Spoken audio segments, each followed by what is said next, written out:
Hello সবাইকে। So আজকের এই ক্লাসে আমরা তোমাদের কেমিস্ট্রি চ্যাপ্টার 12 এর লেকচার 2 করবে এবং এই লেকচারে ইনশাল্লাহ আমাদের এই চ্যাপ্টারটা সম্পূর্ণ শেষ হয়ে যাবে। সো আশা করি তোমরা প্যাশনেটলি ঠিকঠাক মতো ক্লাসটা করবে ইনশাল্লাহ। এই ক্লাসের মাধ্যমে তুমি এই চ্যাপ্টারটার সম্পর্কে একদম ক্লিয়ার ধারণা পেয়ে যাবে। আমরা এই ক্লাসে শুধু সিকিউ সলভ করব। গত ক্লাসে আমরা সম্পূর্ণ বেসিক সলভ করে ফেলছিলাম, শেষ করে ফেলছিলাম। ওকে, তো এটা কি বলছে? সৈয়দপুর সরকারি কারিগরি কলেজ নীলফামারী। ওকে, সো দেখো আমাদের এই যে কোয়েশ্চেনটা আমরা সলভ করি, এটার ঘ নাম্বারটা দেখো। আচ্ছা, বলছে রুটি মেকারে রুটি বানাতে মুমু তার মাকে সহযোগিতা করতে গিয়ে দেখলো রুটিগুলো ফুলে উঠেছে। মাকে জিজ্ঞাসা করলে বলল এতে এক বিশেষ ধরনের পদার্থ মিশানো আছে যা সোডিয়ামের যৌগ। উদ্দীপকের বিশেষ পদার্থটি কিভাবে তৈরি করা হয় সমীকরণ সহ ব্যাখ্যা করো। আচ্ছা, সো এখানে রুটি মেকার, রুটি ফুলে কিসের জন্য? বেকিং পাউডারের জন্য। বেকিং পাউডার দিয়ে, যেহেতু ইস্ট দিয়েও রুটি ফুলায়, আমরা জানি পাউরুটি ফুলায়, বাট এটা সোডিয়ামের পদার্থ বলছে না, সোডিয়াম বাইকার্বনেট। আমরা জানি বেকিং পাউডারের সংকেত হচ্ছে সোডিয়াম বাইকার্বনেট, এটার সাথে টার্টারিক অ্যাসিড মিশালেই বেকিং পাউডার। সো এইটাই হচ্ছে আমাদের বেকিং পাউডার মূলত। সো উদ্দীপকের বিশেষ পদার্থটি কিভাবে তৈরি করা হয় সমীকরণ সহ লিখো। আমরা পরে আসছি, ওই যে ক্যালসিয়াম কার্বনেটকে তুমি ফার্স্টে ভাঙবা, চুনা পাথরকে 600 ডিগ্রি সেলসিয়াস তাপমাত্রায় যদি ভাঙবো, এটা calcium oxide plus carbon dioxide উৎপন্ন করে। এটা হচ্ছে চুন, আর এটা হচ্ছে কার্বন ডাইঅক্সাইড গ্যাস, আর এটা হচ্ছে আমাদের চুনা পাথর। এটা কি? এটা হচ্ছে চুনা পাথর। সো এই যে সোডিয়াম বাইকার্বনেট আছে না, বা এই যে বেকিং পাউডার, সো পরে বেকিং পাউডারটা কিভাবে আসে স্যার? পরে বেকিং পাউডারটা আসে আমাদের যেখানে কার্বন ডাইঅক্সাইড পাইছি, বলছে না এই পদার্থটি বা বেকিং পাউডারটা কিভাবে তৈরি করে এইটা সমীকরণ সহ দেখাইবা। পরে এই যে কার্বন ডাইঅক্সাইড পাইছি, এইটার সাথে অ্যামোনিয়া, এটার সাথে কি মিশ্রিত করে? অ্যামোনিয়া। এটার সাথে অ্যামোনিয়া আর পানি মিশ্রিত করো যদি স্যার, অ্যামোনিয়া আর পানি মিশ্রিত করলে এখান থেকে আমরা কি পাই বলো? আচ্ছা, আমরা মিশ্রিত করতেছি অ্যামোনিয়া, পানি, কার্বন ডাইঅক্সাইড। সো এখান থেকে পাবো আমরা অ্যামোনিয়াম বাই NH3, এখান থেকে উৎপন্ন হবে অ্যামোনিয়াম বাই কার্বনেট। তুমি যদি সমতা করো, দেখো এখানে হচ্ছে হাইড্রোজেন আছে 5টা, এখানে 4টা 5টা আছে, এখানে নাইট্রোজেন একটা, এখানে একটা, কার্বন ডাইঅক্সাইড কার্বন একটা, অক্সিজেন 2টা 3টা, এখানেও 3টা। সো এটা নাম হচ্ছে অ্যামোনিয়াম বাইকার্বনেট বা অ্যামোনিয়াম হাইড্রোজেন কার্বনেট। সেখান থেকে আমাদের উৎপন্ন হয় অ্যামোনিয়াম। এটা তো বেসিক ক্লাসে আমি দেখাইছি, এখন জাস্ট হচ্ছে রিভাইজ দেবা। অ্যামোনিয়াম হাইড্রোজেন কার্বনেট,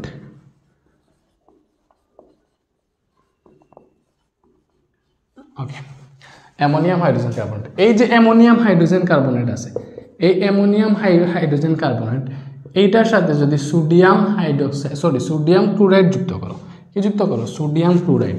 এটার সাথে সোডিয়াম ক্লোরাইড যুক্ত করলে এখানে তোমার উৎপন্ন হবে সোডিয়ামে, আর এটা বিক্রিয়া করবে, উৎপন্ন হবে সোডিয়াম বাইকার্বনেট প্লাস এই ক্লোরিন আর অ্যামোনিয়াম মিলে উৎপন্ন হবে অ্যামোনিয়াম ক্লোরাইড। সো এইটা হচ্ছে মূলত আমাদের বেকিং পাউডার, সোডিয়াম বাইকার্বনেট। ঠিক স্যার, সোডিয়াম বাইকার্বনেট বা সোডিয়াম হাইড্রোজেন কার্বনেট।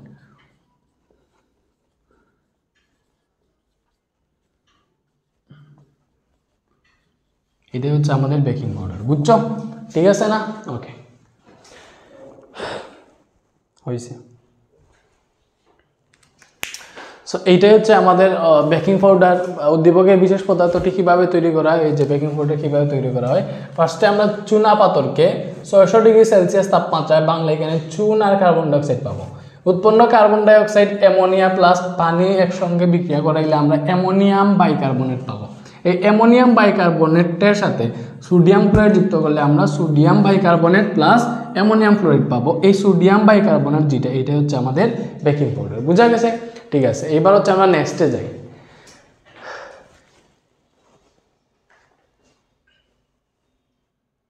ওকে, সো এটা আমরা মুছে ফেলি আই থিঙ্ক। আচ্ছা, এতটুকু কি মানে দেখা যাইতেছে বা everything is okay? I think সব কিছু ঠিকঠাক আছে। আর একটু জুম করলে মেবি ভালো হয়, আর সামনের দিকে এটাকে আগাই তাহলে বেশি।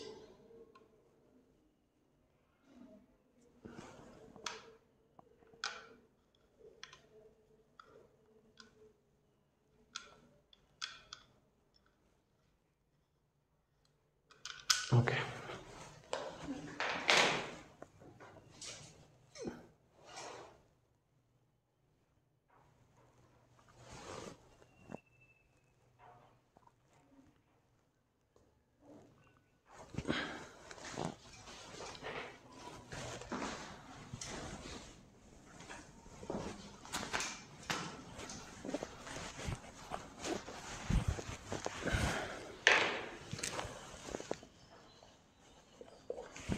আচ্ছা, সো উক্ত বিশেষ পদার্থ ছাড়াও আরেকটি পদার্থ হচ্ছে রুটি ফুলানোতে ব্যবহৃত হয়। এই দুইটার মধ্যে কোনটা অধিকতর কার্যকর বলে তুমি মনে করো? আমরা জানি বেকিং পাউডার সোডিয়াম বাইকার্বনেট এবং হচ্ছে ইস্ট এই দুইটা হচ্ছে তোমার রুটি ফুলানোতে হচ্ছে ব্যবহার করা হয়।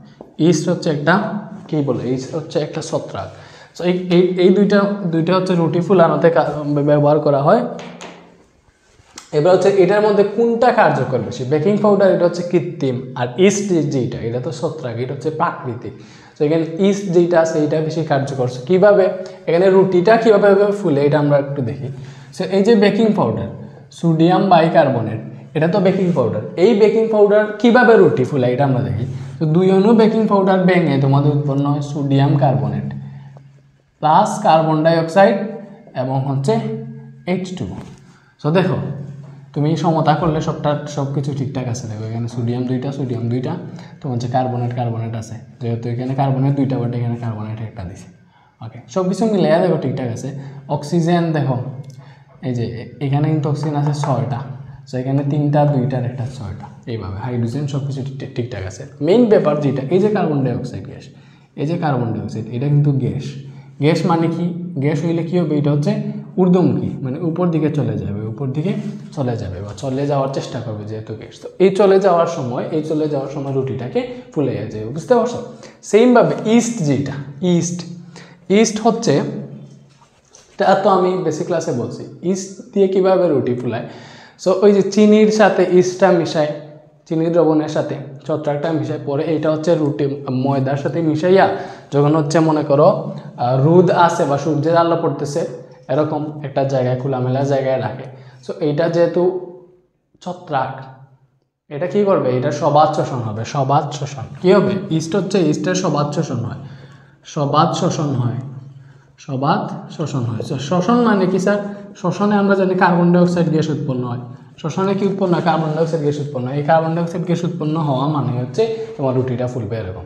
সো আমি দেখাই ইস্টের বিক্রিয়াটা। সো শোষণ কিভাবে হয়? যেমন ধরো ইস্টের মধ্যে আমাদের গ্লুকোজ থাকবে C6H12O6 গ্লুকোজ থাকবে। এটা হচ্ছে সবাত শোষণ মানে হচ্ছে অক্সিজেনের উপস্থিতিতে যে শোষণটা হয় এটা সবাত শোষণ। তাহলে অক্সিজেন, তাহলে 6 অণু অক্সিজেনের সাথে বিক্রিয়া করে এখান থেকে উৎপন্ন হয় আমাদের 6 অণু কার্বন ডাইঅক্সাইড প্লাস 6 অণু কার্বন ডাইঅক্সাইড উৎপন্ন হয়। আর কি উৎপন্ন হয়? পানি উৎপন্ন হবে আর তাপ শক্তি উৎপন্ন হবে। আচ্ছা, 6 অণু পানি উৎপন্ন হয় প্লাস তাপ উৎপন্ন হবে। আচ্ছা, তুমি দেখো এখানে কি হয়েছে? আমাদের হচ্ছে কার্বন ডাইঅক্সাইড কতটা উৎপন্ন হয়েছে? 6 অণু। আচ্ছা, ঠিক আছে। সো এখানে পানি হাইড্রোজেন আছে 12টা, এখানে হাইড্রোজেন 12টা, কার্বন 6টা, এখানে কার্বন 6টা আছে। অক্সিজেন দেখো 6 × 12 আর 6 কত আছে? 18টা। এখানেও দেখো অক্সিজেন 6টা আর 6 × 12টা 18টা আছে। ঠিক আছে, সমত হয়েছে। সো এই বিক্রিয়া তুমি অন্য ক্লাসেও শিখছো। তো এখানে মেইন ব্যাপারটা হচ্ছে কার্বন ডাইঅক্সাইড গ্যাস না, এটা যেহেতু গ্যাস এটা উপর দিকে যাওয়ার চেষ্টা করবে, তখন হচ্ছে রুটিটাকে ফুলে দেবে, বুঝতে পারছো? সো এর মধ্যে ইস্ট কোনটা হচ্ছে অধিকতর কার্যকর? ইস্ট হচ্ছে বেশি কার্যকর। কেন বেশি কার্যকর স্যার? কজ ইস্টটা এমনিতেই ছত্রাক, প্রাকৃতিক সবাত শোষণ তুমি হচ্ছে হয়ে যাবে।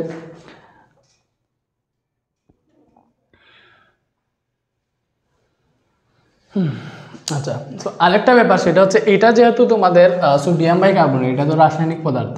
তো এইটা একটু ক্ষারীয় প্রকৃতির, সো ক্ষারীয় প্রকৃতির হয় এটা আমাদের কিছু ক্ষতি করার সম্ভাবনা রাখে।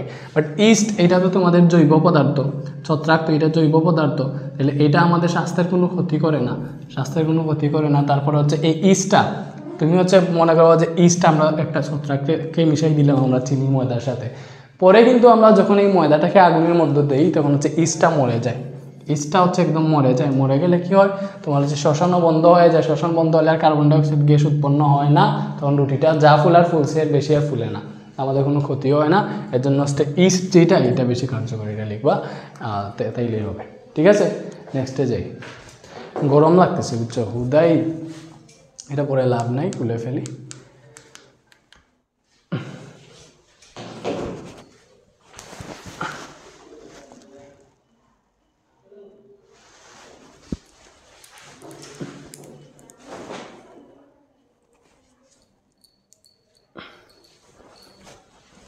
ঠিক আছে না?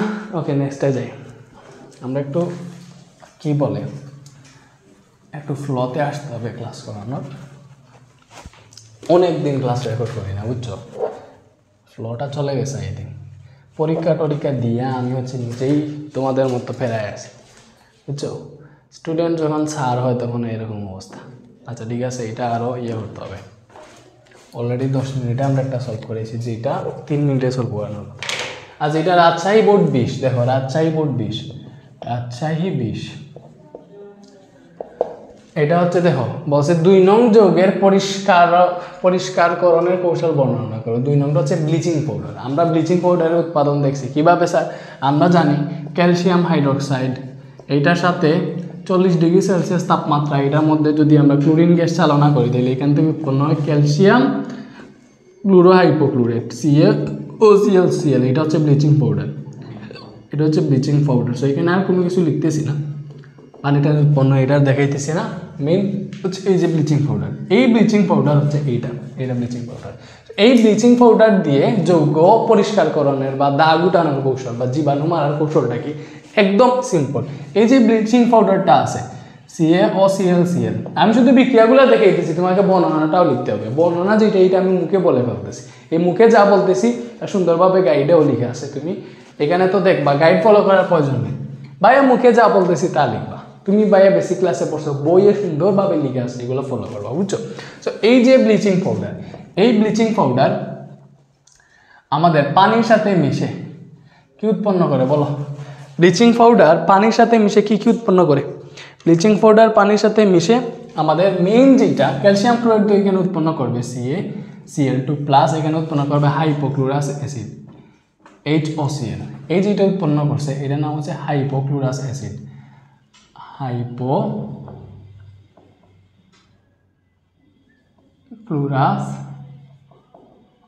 অ্যাসিড, বুঝছো? এই হাইপোক্লোরাস অ্যাসিড, এটা তো ক্যালসিয়াম ক্লোরাইড আমরা সবাই জানি, বুঝছো? ক্যালসিয়াম ক্লোরিন দুইটা করে H2O, এখান থেকে হচ্ছে HOCl, এটাই হাইপোক্লোরাস অ্যাসিড। ঠিক আছে, ঠিক আছে না? হ্যাঁ, আচ্ছা ঠিক আছে, সমতাটার মতো লাগে না। ওকে, সমতা করতে গেলে তুমি মনে করো কি করবা? সমতা করতে গেলে এখানে 2 দিবা, এখানে 2 দিবা, আর এখানে 2 দিবা, হয়ে যাবে। সমতা লাগে না, বুঝছো? আচ্ছা, এই যে হাইপোক্লোরাস অ্যাসিড উৎপন্ন হয়েছে, এই হাইপোক্লোরাস অ্যাসিড ভেঙে আমাদের হাইড্রোক্লোরিক অ্যাসিড আর জায়মান অক্সিজেন উৎপন্ন হয়। কি উৎপন্ন হয়? হাইড্রোক্লোরিক অ্যাসিড আর জায়মান অক্সিজেন। তো এই যে জায়মান অক্সিজেন, এটার নাম জায়মান অক্সিজেন, মনে রাখবা। এই জায়মান অক্সিজেনটাই কাজ করে, বুঝছো? এই জায়মান অক্সিজেন যেটা, এই যে জায়মান অক্সিজেন, এই জায়মান অক্সিজেন তোমার হচ্ছে ময়লা কাপড় বা কাপড়ের দাগ উঠে এসে, মনে করো এখানে ময়লা কাপড়, সো এখানে জায়মান অক্সিজেন, সো এইটা বিক্রিয়া করে তোমার হচ্ছে এই যে ময়লা কাপড় জায়মান অক্সিজেনের কারণে এটা হচ্ছে পরিষ্কার হয়ে যায়, বুঝছো?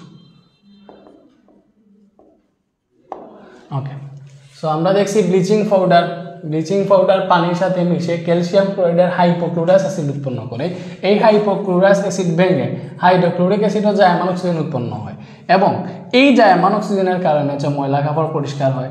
এখানে যদি তুমি লিখো মৃত জীবাণু হয়, রঙিন কাপড়েরও ময়লা উঠে, বর্ণহীন হয়ে যায়, এরকম আর কি ব্যাপারটা। সো এটা আমরা বুঝছি। তারপরে পরেরটা দেখি, পরেরটা কি? সো এগুলো তুমি লিখতে পারবা, এগুলা লিখতে পারবা সুন্দরভাবে।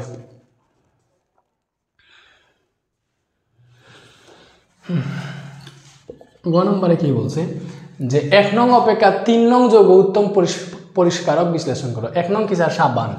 1 হচ্ছে সাবান এবং 3 হইতেছে আমাদের ডিটারজেন্ট। ওকে, সো সাবান আর ডিটারজেন্টের মধ্যে ডিটারজেন্ট যেটা, এটা হচ্ছে উত্তম পরিষ্কারক। কেন স্যার? সাবান হচ্ছে খর পানিতে তোমার হচ্ছে ময়লা পরিষ্কার করতে পারে না। আমরা জানি সাবানের সংকেত হচ্ছে R(C)Na, এটা হচ্ছে সাবান, R(C)Na, বা আরটা হচ্ছে অ্যালকাইল মূলক, যেটা তোমার হচ্ছে কার্বন সংখ্যা 12 থেকে 18-এর মধ্যে থাকা লাগে। সো C17H35 COONA, এটা হচ্ছে একটা সাবান। এই যে সাবানটা আছে না, এই সাবানটা ভাঙলে তুমি দুইটা জিনিস পাবা। এটা ভাঙলে একটা পাবা হচ্ছে আর বন্ড সি ডাবল ও, আর এর জায়গায় আমরা সম্পূর্ণ যৌগের নামটা লিখি C17 H35 C double O minus, বুঝছো? আর হচ্ছে সোডিয়াম প্লাস। এই যে সোডিয়াম প্লাস, এই যে এইটা এবং এইটা, সো এইটা মূলত ফেনাটাইনা সৃষ্টি করে। সো আমাদের কাপড় কিভাবে পরিষ্কার হয়, তোমার একটা নেগেটিভ প্রান্ত, একটা পজিটিভ প্রান্ত থাকে, একটা হাইড্রোফিলিক অংশ, একটা হাইড্রোফোবিক অংশ থাকে। এটা থাকে হাইড্রোফিলিক, এইটা হাইড্রোফোবিক, এটা তোমাদেরকে পড়াইছে। সো যেটা হাইড্রোফিলিক থাকে এটা পানির সাথে মিশে, পানি আকর্ষী। আর যেটা হাইড্রোফোবিক থাকে এটা তেল বা গ্রিজের সাথে মিশে দেন হচ্ছে তোমাদের ঘষা দিলে এইটার চারপাশে, তোমার তেল বা গ্রিজের চারপাশে ঋণাত্মক আদান সৃষ্টি হয়, বলয় সৃষ্টি হয়, তখন হচ্ছে কী হয়, বিকর্ষণ শুরু হয়। বিকর্ষণের মাধ্যমে তোমার ময়লাটা উঠে যায়। বাট খোয়ার পানিতে সাবান কাজ করে না। কেন কাজ করে না এটা আমি দেখাবো। সো খোয়ার পানিতে আমাদের সাবানটা কাজ করে না। লিখো, খোয়ার পানিতে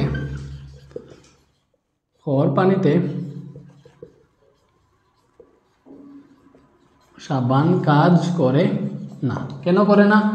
এই যে খোয়ার পানিতে কি থাকে স্যার? খোয়ার পানিতে আমাদের ক্যালসিয়াম আয়ন থাকে, এগুলো আয়ন টায়ন থাকে। সো মনে করো এই যে ক্যালসিয়াম আয়ন আছে, ক্যালসিয়াম আয়ন, এইটা আমাদের এই যে সাবানটা আছে না C17H35, এইভাবে না লিখে আমরা আর বন্ড সি ডাবল ও এনে লিখি। সো আমরা আর সি ডাবল ও এনে লিখছি সহজের সুবিধার ক্ষেত্রে। তো এইটার সাথে বিক্রিয়া করে, বুঝছো? এই যে অংশটা, এই অংশটার সাথে এই ক্যালসিয়াম বিক্রিয়া করে এখানে উৎপন্ন করে, দুইটা ক্যালসিয়াম বিক্রিয়া করতে হবে, সরি একটা ক্যালসিয়াম দুইটা সাবানের সাথে বিক্রিয়া করতে হবে।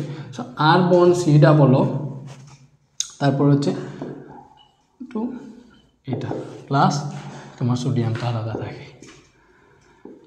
আচ্ছা, সো ব্যাপারটা হচ্ছে এখানে তোমার দেখো, এই যে খড় পানিতে ক্যালসিয়াম আয়ন থাকে, এই ক্যালসিয়াম আয়ন সাবানের ঋণাত্মক অংশের সাথে মিশে হচ্ছে একটা কি করে, এখানে মনে করো সাবানের ঋণাত্মক অংশের সাথে মিশে একটা হচ্ছে যৌগ সৃষ্টি করে, যেটা হচ্ছে পানির তলায় তলানি হিসেবে জমা হয়।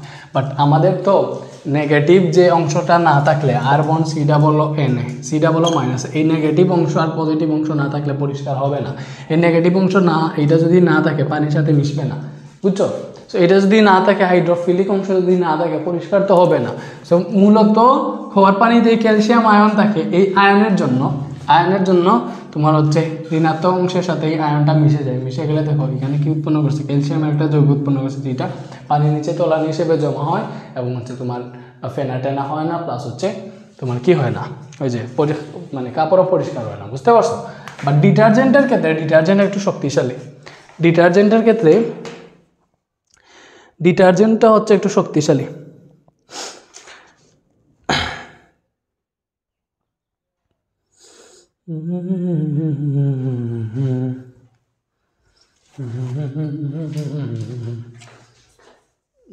দেখা যায়।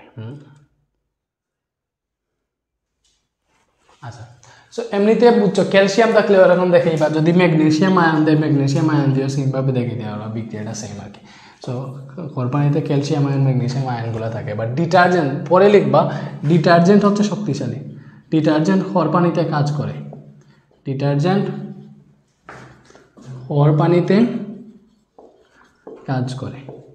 আচ্ছা, ডিটারজেন্ট কোরবানিতে কাজ করে, ঠান্ডা পানিতেও ভালো কাজ করে, এর জন্য অপচয় হয় না। ঠান্ডা পানিতেও সাবান থেকে ভালো কাজ করে,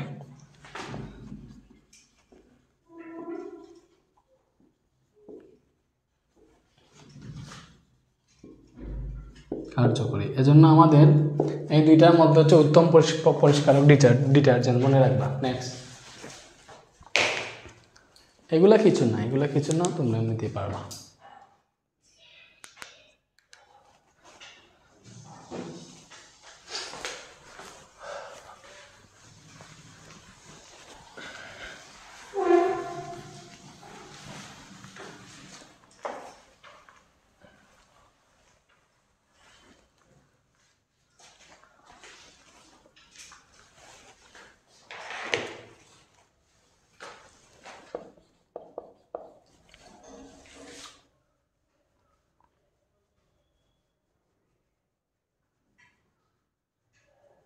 আচ্ছা, উদ্দীপকের প্রথম পরিষ্কারক দ্রব্যটি তৈল বা চর্বি থেকে কিভাবে প্রস্তুত করা যায় বিক্রিয়া সহ আলোচনা করছে। আগে আমরা একটু উদ্দীপকটা পড়ি।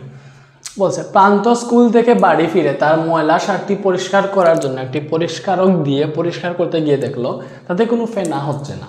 অবভিয়াসলি তেলে যে পানি দিয়ে পরিষ্কার করতেছে ওই পানিটা খড়যুক্ত ছিল, তাই সে অন্য একটা পরিষ্কারক দ্রব্য ব্যবহার করলো যা পাউডার জাতীয়। আচ্ছা, বলছে প্রথম পরিষ্কারক দ্রব্যটি তৈল বা চর্বি থেকে কীভাবে প্রস্তুত করা যায় বিক্রিয়া সহ আলোচনা করো। আমরা সাবান প্রস্তুতিটা দেখাবো। কীভাবে বুঝলাম প্রথমটা সাবান? প্রথমটা দিয়ে তার হচ্ছে ফেনা হচ্ছিল না, তাহলে ফেনা হয় না একমাত্র সাবান দিয়ে যখন খড় পানির সাথে এটা বিক্রিয়া করে। খড় পানি থাকলে সাবান ফেনা দেয় না। সো এটা আমরা দেখি। সো সাবান কীভাবে উৎপন্ন করে? আমরা জানি যে সাবানটা হচ্ছে আমাদের তেল বা চর্বির সাথে সোডিয়াম হাইড্রোক্সাইড বিক্রিয়া করলে এখানে সোডিয়াম ফ্যাটি অ্যাসিডের যে সোডিয়াম লবণ উৎপন্ন হয়, ফ্যাটি অ্যাসিডের যে সোডিয়াম লবণ উৎপন্ন হয়, এটা হচ্ছে সাবান। আর যে প্রক্রিয়ায় আমাদের যে তেল বা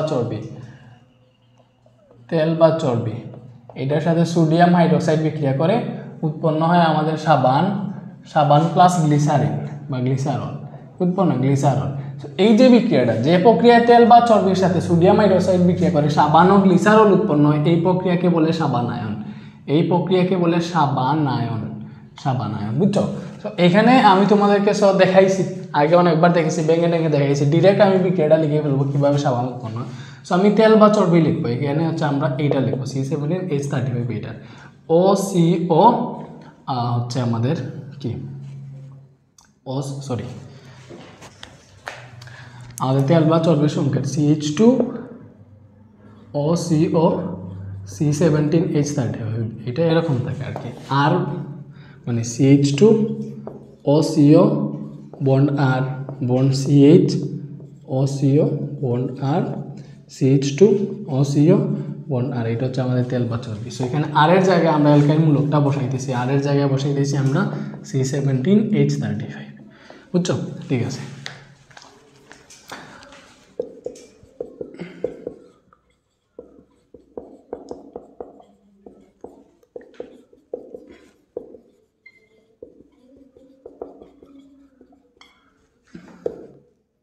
এটা হচ্ছে আমাদের তেল বা চর্বি। এইটার সাথে হচ্ছে আমাদের 3 অণু সোডিয়াম হাইড্রোক্সাইড, কি স্যার 3 অণু সোডিয়াম হাইড্রোক্সাইড বিক্রিয়া করবে। কী করবে? 3 অণু সোডিয়াম হাইড্রোক্সাইড বিক্রিয়া করবে। দেখো এখানে কি উৎপন্ন করবে, আমরা জানি এরকম উৎপন্ন করবে। এই যে 3টা C17H35 আছে না, এইটার সামনেও 3 দিয়েছি, 3টা C17H35। বুঝছো? সো এই যে OCO আছে না, OCO এটাকে আমরা তো এখানে ফ্যাটি অ্যাসিডের মতো লিখবো, C double bond O something আর কি। সো C ডাবল বন্ড ওটা লিখবো, তাহলে OCOকে তুমি COO লিখতে পারো, তাহলে COO। পরে এখানে সোডিয়াম কয়টা আছে? 3টা আছে না, এই সোডিয়াম দিলাম। সো এটাই হচ্ছে আমাদের সাবান। এটার নাম হচ্ছে কি? এটার নাম হচ্ছে আমাদের, এটাই ডিরেক্ট সাবান, নাম লেখা লাগে না, এটাই হচ্ছে সাবান। দেখো এই তিনটা C17H35। পরে এই যে COO এই সোডিয়ামটা মিলে সাবান উৎপন্ন হয়। পরবর্তীতে এখানে যে 3টা OH বাকি আছে, দেখতেছো 3টা OH, আর এইগুলা মিলে আমাদের উৎপন্ন হয় গ্লিসারল। এই CH2 এটার সাথে একটা OH, CH এর সাথে একটা OH, আর CH2 এর সাথে একটা OH মিলে এখানে আমাদের উৎপন্ন হয় গ্লিসারল। এটা হচ্ছে গ্লিসারল। এই যে বিক্রিয়াটা, এটা কি কোনো কঠিন কোনো কিছু? বলো, এটা কি কোনো কঠিন কিছু? আমি তো এটাকে ভেঙেও দেখাইছিলাম। কিভাবে স্যার? ভেঙে তোমাকে এইভাবে দেখাইছিলাম, আমার এখনো মনে আছে, তোমরা যদিও ভুলে যাও। এই যে এইটাকে এরকম CH2OCO আর CHOCO আর CH2OCO আর, এটার সাথে 3 অণু সোডিয়াম হাইড্রোক্সাইড যুক্ত হয়, এখানে আমাদের উৎপন্ন হয় আর 3টা আছে 3R, এই যে C ডাবল বন্ড O আর এখান থেকে সোডিয়ামটা উৎপন্ন হয়। এটা হচ্ছে আমাদের ফ্যাটি অ্যাসিডের সোডিয়াম লবণ, বা এটা হচ্ছে সাবান। আর বাকিগুলা মিলে এই যে CH2 এর সাথে একটা OH, CH এর সাথে একটা OH, CH2 এর সাথে একটা OH উৎপন্ন। এটা কি কঠিন কোনো কিছু? বলো, এই যে CH2OH, এটা হচ্ছে গ্লিসারল। সো এইভাবে উৎপন্ন হয়। সো এখানে তোমার আর এর জায়গায়, এখানে আমরা C17H35 লিখছি, এখানে আর এর জায়গায় যদি আমরা C18H37 লিখতাম তাইলেও সমস্যা ছিল না, C12H25 লিখলেও সমস্যা ছিল না। আর মনে রাখবে এইভাবে কার্বনের সাথে হাইড্রোজেনটা ঠিকঠাক মতো দিবা, বিকজ আর মানে হচ্ছে CnH2n+1, এটা হচ্ছে আমাদের অ্যালকাইল মূলক। তো এইভাবে দিতে হবে, এবং কার্বন সংখ্যা সাবানের ক্ষেত্রে 12 থেকে 18-এর মধ্যে থাকতে হবে, এটা মনে রাখো, বুঝছো? তো সবসময় যে C17H35 দিবা তা না, C18H37 দিও, সমস্যা নাই, C12H25 দিও, সমস্যা নাই, তুমি C13H13×26 দিও, সমস্যা আছে? সমস্যা নাই, দিতে পারো, এটা তোমার উপর। সাবান প্রস্তুতিটা দেখছো, এটার মতো ইজি দুনিয়াতে আর কোনো কিছু নাই, আশা করি বুঝছো। আচ্ছা নেক্সট, এটা আমরা বুঝছি, এটা মুছে ফেলতেছি।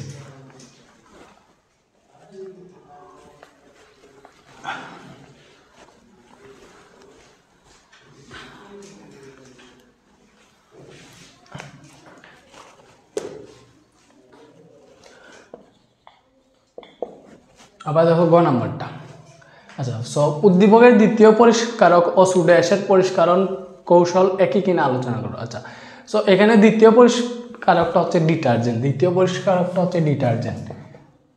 পরিষ্কারকটা ডিটারজেন্ট এবং আরেকটা হচ্ছে আমাদের সোডা অ্যাশ। সো এই দুইটার মধ্যে বেটার হবে। আমরা জানি সোডা অ্যাশের সংকেত হচ্ছে সোডিয়াম কার্বনেট, আর ডিটারজেন্ট হচ্ছে আমাদের হচ্ছে ওই যে বেনজিনের থেকে হইতে পারে বা লরাইল সালফেট থেকে হতে পারে, তোমার হচ্ছে ডিটারজেন্ট। সো ডিটারজেন্টের সংকেত কি, এটা আমরা কোনটা করতেছি, এটা হচ্ছে রাজবাড়ী সরকারি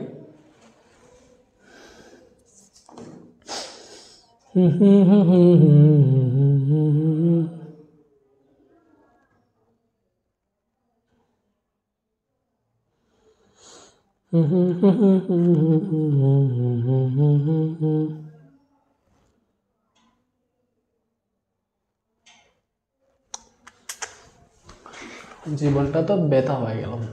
দেখো, পার্থ স্কুল থেকে বাড়ি ফিরে তার ময়লা শার্টটি পরিষ্কার করার জন্য একটি পরিষ্কারক দিয়ে পরিষ্কার করতে গিয়ে দেখলো তাতে কোনো ফেনা হচ্ছে না, এটা সাবান, তাই সে অন্য একটি পরিষ্কারক দ্রব্য ব্যবহার করলো, যা পাউডার জাতীয়। এবার হচ্ছে পাউডার জাতীয় ডিটারজেন্ট, পাউডার জাতীয় হচ্ছে তোমার কি ব্লিচিং পাউডার। কোনটা? স্কুলের শার্ট, এখানে একটু হচ্ছে বুঝতে হবে, সেটা হচ্ছে স্কুলের শার্ট। স্কুলের শার্ট কীরকম থাকে? স্কুলের শার্ট থাকে আমাদের সাদা, এটা একটু বুঝো, সাদা থাকে। বেশিরভাগ হচ্ছে রঙিন কাপড়গুলা ডিটারজেন্ট দিয়ে পরিষ্কার করা হয়, আর সাদাগুলা ব্লিচিং পাউডার দিয়ে পরিষ্কার করা হয় ওই সময় যখন কলমের দাগ লাগে, কলমের কালি প্লাস এরকম দাগ টাইপের যেগুলো আছে না, কলমের কালি টালি, এইগুলা আমাদের স্কুলের শার্টেই তো লাগবে। তখন ওইটা পরিষ্কার করার জন্য আমরা এখানে যেটা বেশি আসবে ডিটারজেন্ট থেকে, বেশি যেটা আসতেছে আমাদের মাথায় বা বেশি আসার কথা, স্কুলের শার্ট তো কলমের কালির টালি থাকবে, প্লাস ওই দিছে হোয়াইট জিনিসগুলো একটু হচ্ছে ব্লিচিং পাউডার দিয়ে বেশি দেওয়া হয়, পরিষ্কার করা হয়। সো এখানে দ্বিতীয় যে পাউডার জাতীয়, ব্লিচিং পাউডারও কিন্তু পাউডার জাতীয়। সো এটাকে তুমি ব্লিচিং পাউডার ধরতে পারো, ব্লিচিং পাউডার প্লাস হচ্ছে পরেরটা সোডা অ্যাশ তো এমনিতে বলেই দিছে। সো ব্লিচিং পাউডার, এটা হচ্ছে bleaching powder, soda ash. So এর মধ্যে এই দুইটার হচ্ছে পরিষ্কারকরণ কৌশল একই কিনা আলোচনা করবা। সো আমরা জানি ব্লিচিং পাউডার কীভাবে পরিষ্কার করা যায়, স্যার CaOClCl, এটা হচ্ছে ব্লিচিং পাউডার। এটা ফার্স্টে পানির সাথে বিক্রিয়া করে ক্যালসিয়াম ক্লোরাইড এবং হাইপোক্লোরাস অ্যাসিড উৎপন্ন করে, HOCl। এই যে হাইপোক্লোরাস অ্যাসিড আছে, এটা ভেঙে আমাদের হাইড্রোক্লোরিক অ্যাসিড প্লাস জায়মান অক্সিজেন উৎপন্ন করে, এবং এই যে জায়মান অক্সিজেন, এটাই মূল কারিগর, যে রঙিন পদার্থ কালি টালি মনে করো, এইটা তোমার হচ্ছে জায়মান অক্সিজেনের জন্য কী হয়, বর্ণহীন হয়ে যায় বা জীবাণুটি মনে নষ্ট হয়ে যাচ্ছে, ঠিক আছে? ওকে, বাট সোডা অ্যাশ মানে সোডিয়াম কার্বনেট, এটা দিয়ে কীভাবে দাগ উঠায়, সোডিয়াম কার্বনেট দিয়ে কীভাবে হচ্ছে পরিষ্কার করে। সো সোডিয়াম কার্বনেট দিয়ে পরিষ্কার করার কৌশলটা হচ্ছে, এখানে হচ্ছে নেগেটিভ আদান সৃষ্টি হয়। দেখো, এই যে সোডা অ্যাশ, সোডিয়াম কার্বনেট, এটা পানির সাথে বিক্রিয়া করে তোমার এখানে উৎপন্ন করবে সোডিয়াম আয়ন উৎপন্ন করবে, হাইড্রোক্সিল আয়ন উৎপন্ন করবে। কি উৎপন্ন করবে? সোডিয়াম আয়ন, হাইড্রোক্সিল আয়ন এবং কার্বন ডাইঅক্সাইড গ্যাস উৎপন্ন করার কথা নাকি? সেটা হচ্ছে এই যে এটা তো সোডা অ্যাশ, এটা কি soda ash. So soda ash আমাদের পানির সাথে বিক্রিয়া করে উৎপন্ন করে সোডিয়াম প্লাস দুইটা হাইড্রোক্সিল আয়ন উৎপন্ন করে, আর হচ্ছে তোমার এইটা এবং এইটা মিলে এখানে 2 দেব,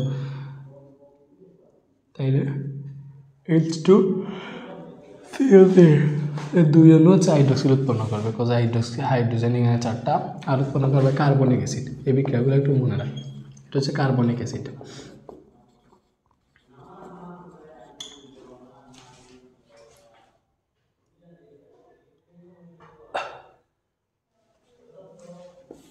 তো সোডা অ্যাশ পানির সাথে বিক্রিয়া করে সোডিয়াম আয়ন, হাইড্রোক্সিল আয়ন আর কার্বনিক অ্যাসিড উৎপন্ন করে। এই যে negative ion, positive negative ion সৃষ্টি হয়েছে না। সো পজিটিভের জন্য এখানে হবে হাইড্রোফোবিক অংশ, মানে এটা সাবানের মতো কাজ করবে আর কি। সোডা অ্যাশ যেটা সোডা অ্যাশ দিয়ে কাপড় কিন্তু পরিষ্কার করে, সো হাইড্রোফোবিক অংশ এইটা, আর এই নেগেটিভটা থেকে হবে হাইড্রোফিলিক। এইভাবে হচ্ছে তোমার কাপড়টা পরিষ্কার হবে, দ্যাটস ইট। বুঝছো? সো একটা হচ্ছে এই যে সোডিয়াম আয়ন আর হাইড্রোক্সিল আয়ন পজিটিভ আর নেগেটিভ, একটা হচ্ছে তেল বা চর্বির সাথে মিশবে, এই যে এই সোডিয়াম আয়নটা তেল প্লাস চর্বির সাথে মিশবে, এবং বাকিটা হচ্ছে পানির সাথে মিশে কষা দিলে এমনিতেই পরিষ্কার হয়ে যায়। এটাও সাবানের মতো আর কি। সো নেক্সটে যাই, এটা বুঝছো? সো দেখো এইটা ব্লিচিং পাউডারে কিন্তু হচ্ছে তোমার ঘষা টসা কোনো কিছুই লাগে না, ডিরেক্ট জাইমান অক্সিজেন উৎপন্ন এখানে বিক্রিয়া করে, এই জাইমান অক্সিজেন ডিরেক্ট রঙিন পদার্থকে বর্ণন করে ফেলে। বাট সোডা অ্যাশে এখানে হচ্ছে এই যে সোডা অ্যাশে আমাদের সোডিয়াম আয়ন আর হাইড্রোক্সিল আয়ন কাজ করে পরিষ্কার করণে। ঠিক আছে, নেক্সটে যাও।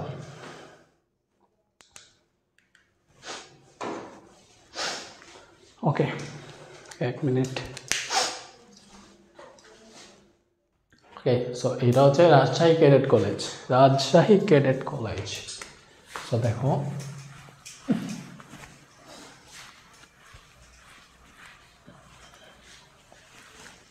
এই আমার জিও হইতে জিও ডাস্টার একটা পড়ে গেছে, ওটা ঠিক করো আর দেও।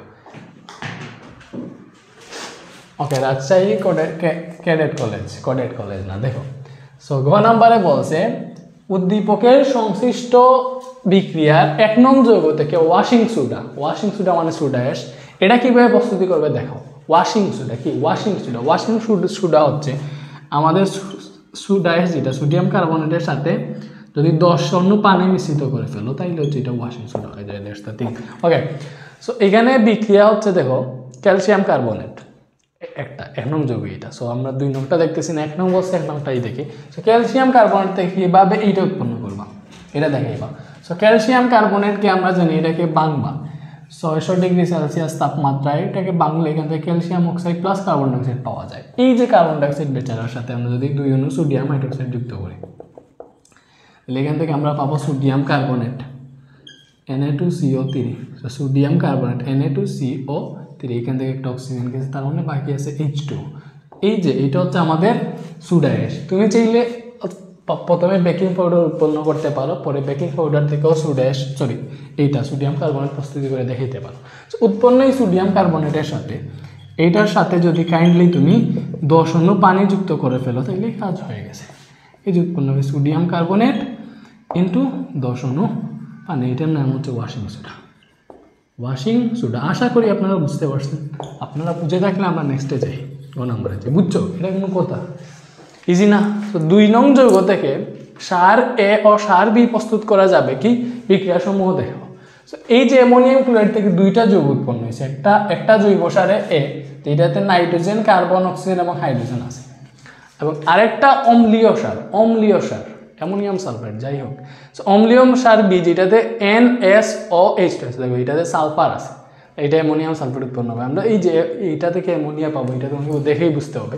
সো সার এ ও সার বি প্রস্তুত করা যাবে কি বিক্রিয়া দেখাইবা। সো ফার্স্টে আমরা সার এ প্রস্তুত দেখাই। সার এ কীভাবে প্রস্তুত করবা, এই যে বেচারা অ্যামোনিয়াম ক্লোরাইড আছে, এটাকে যদি তুমি বাংলো, এটাকে বাংলে আমরা অ্যামোনিয়া প্লাস HCl পাবো স্বাভাবিক। এটাকে বাংলে অ্যামোনিয়াম ক্লোরাইডকে বাংলে অ্যামোনিয়া এবং HCl পাবো। আচ্ছা, এই যে অ্যামোনিয়া, এই অ্যামোনিয়ার সাথে কি যুক্ত করব বলো? আমরা জানি অ্যামোনিয়ার সাথে 2 অণু অ্যামোনিয়ার সাথে কার্বন ডাইঅক্সাইড কত 130 থেকে 150 ডিগ্রি সেলসিয়াস তাপমাত্রায়। এখান থেকে আমাদের উৎপন্ন হবে অ্যামোনিয়াম। অ্যামোনিয়াম কার্বনেট এটা উৎপন্ন হবে, বুঝছো? সো NH2 তুমি হচ্ছে এবার করো, এই বিক্রিয়াগুলো তোমাদেরকে আগে দেখাইছি কীভাবে ইউরিয়া উৎপন্ন করে। সো আমরা এটা ইউরিয়া কীভাবে বুঝবো? যেটা জৈব সার ইউরিয়া, কারণ এটা নাইট্রোজেন, কার্বন, অক্সিজেন এবং হাইড্রোজেন আছে। আমরা যদি ইউরিয়ার সংকেতটা লিখি দেখো NH2 বন্ড CO NH2, এটা হচ্ছে ইউরিয়া। তাহলে এটাতে নাইট্রোজেন, হাইড্রোজেন, কার্বন আর অক্সিজেন আছে, আর কোনো কিছু থাকে না। আর অম্লীয় সার বি, যেটাতে নাইট্রোজেন কি আছে, সালফার, অক্সিজেন এবং হাইড্রোজেন। তো আমরা জানি আরেকটা যৌগ হচ্ছে অ্যামোনিয়াম সালফেট। সো এটাতে দেখো নাইট্রোজেন, হাইড্রোজেন, সালফার আর অক্সিজেন আছে। সো এইভাবে বুঝছি এটা হচ্ছে ইউরিয়া, বিটা হচ্ছে অ্যামোনিয়াম সালফেট। সো এই দুইটা প্রস্তুত দেখাবো। সো ফার্স্টে আমরা যৌগটা দেখাইতেছি বা ইউরিয়াটা দেখাইতেছি। আচ্ছা, দেন হচ্ছে দেখো এখানে আমাদের কি হয়, এই যে এইটা আছে অ্যামোনিয়াম কার্বনেট, এই NH2C ডাবল বন্ড ও NH4 এইটা ভেঙে গিয়ে আমাদের এখান থেকে উৎপন্ন হবে। দেখো এই যে NH2, এই NH2 ঠিক আছে, NH2 বন্ড, এখান থেকে CO থাকবে, এই যে CO থাকবে, CO রাখছি, বুঝছো? এখান থেকে একটা চলে যাবে, একটা চলে গেছে। আর এই যে NH4 আছে না, এই H4 থেকে H2 চলে যাবে, তাহলে এই যদি চলে যায় এখান থেকে H4 থেকে H2 চলে যায়, তাহলে এখানে বাকি আছে NH2 আর এই আর H2 মিলে H2 উৎপন্ন হয়েছে। সো এটাই হচ্ছে আমাদের ইউরিয়া, এটাই হচ্ছে সার ইউরিয়া। এটা কিন্তু আমাদের কি বলছে, জৈব সার, বুঝছি? দেখছো, বুঝছো না? ঠিক আছে। সো এটা হচ্ছে আমাদের ইউরিয়া। এবং সার বি কীভাবে প্রস্তুত করবা? সো বি সার হচ্ছে অ্যামোনিয়াম সালফেট, NH4 এটাই হচ্ছে বি। কীভাবে? এটাতে আমাদের NSOH এগুলো আছে, বুঝছো? সালফার আছে, সালফার দেখে বুঝে ফেলবে এটা হচ্ছে অ্যামোনিয়াম সালফেট, ঠিক আছে? ওকে, বি সার কীভাবে প্রস্তুত করবা স্যার? সো বি সার প্রস্তুত করার ক্ষেত্রে সেমভাবে তোমাকে আগে অ্যামোনিয়া উৎপন্ন করতে হবে। সো অ্যামোনিয়া তো তুমি এই বিক্রিয়া থেকেই পেয়ে যাবা, যে আমরা জানি অ্যামোনিয়াম ক্লোরাইডকে বাংলে এখান থেকে আমাদের অ্যামোনিয়া প্লাস হাইড্রোক্লোরিক অ্যাসিড উৎপন্ন হয়। এই যে অ্যামোনিয়া আছে, এই অ্যামোনিয়ার সাথে আমরা যদি সালফিউরিক অ্যাসিডের বিক্রিয়া ঘটাই, তাহলে এখান থেকে আমাদের উৎপন্ন হয় এই যে এই H2 আছে না, এই H2 থেকে একটা হাইড্রোজেন, H2 থেকে মানে এখানে দুইটা অ্যামোনিয়া আছে, NH3 দুইটা আছে, বুঝছো? তো এখানে H2 তে হাইড্রোজেন দুইটা আছে, একটা হাইড্রোজেন এটার সাথে অ্যাড হয়, একটা হাইড্রোজেন এটার সাথে অ্যাড হয়। এখানে আমাদের উৎপন্ন হয় 2 অণু অ্যামোনিয়াম। আচ্ছা, অ্যামোনিয়াম আর কি। পরে সালফেট তো আছে, তো সালফেটের যোজনী 2 এর জন্য এটার সামনে 2 আসে, আর এটার যোজনী 1, এটা সালফেটের কাছে যায়। সো এইভাবে উৎপন্ন হয় অ্যামোনিয়াম সালফেট,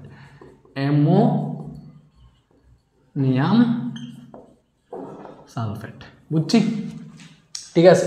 সো সার এ ও সার বি প্রস্তুত করা যায়, ওই বিক্রিয়া দেখাইতে পারছি। সো মনে রাখবা সার এটা ইউরিয়া কীভাবে বুঝছি, যে এই যৌগগুলা দেখে। আর এখানে অ্যামোনিয়াম ক্লোরাইড থেকে আমরা অ্যামোনিয়া পাবো, অ্যামোনিয়া থেকে যে সার পাবো এটা অবভিয়াসলি ইউরিয়া টাইপেরই হবে। সো এই যে অ্যামোনিয়াম ক্লোরাইডকে বাংলে আমরা অ্যামোনিয়া হাইড্রোক্লোরিক অ্যাসিড পাই। এই অ্যামোনিয়ার সাথে কার্বন ডাইঅক্সাইড বিক্রিয়া করাইলে আমরা অ্যামোনিয়াম কার্বনেট পাই। এই অ্যামোনিয়াম কার্বনেটের সাথে কার্বনেট বাংলে হচ্ছে আমরা দেখো ইউরিয়া পানি পাই। সো এই ইউরিয়াটা হচ্ছে আমাদের সার, আর বিটা হচ্ছে অ্যামোনিয়াম সালফেট। এটা সেমভাবে অ্যামোনিয়াম ক্লোরাইডকে ভেঙে অ্যামোনিয়া হাইড্রোক্লোরিক অ্যাসিড পাই। এই অ্যামোনিয়ার সাথে সালফিউরিক অ্যাসিডের বিক্রিয়া ঘটাইলে আমরা হচ্ছে অ্যামোনিয়াম সালফেট পাই। এটাই আনসার, এটা হচ্ছে আমাদের বি। ওকে, ঠিক আছে।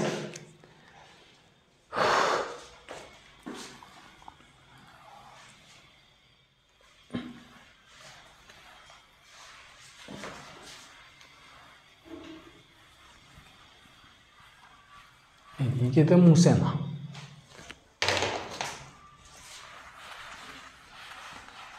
মার্কারের সমস্যা নেই না, খালি সমস্যা। আচ্ছা, নেক্সটে যাই।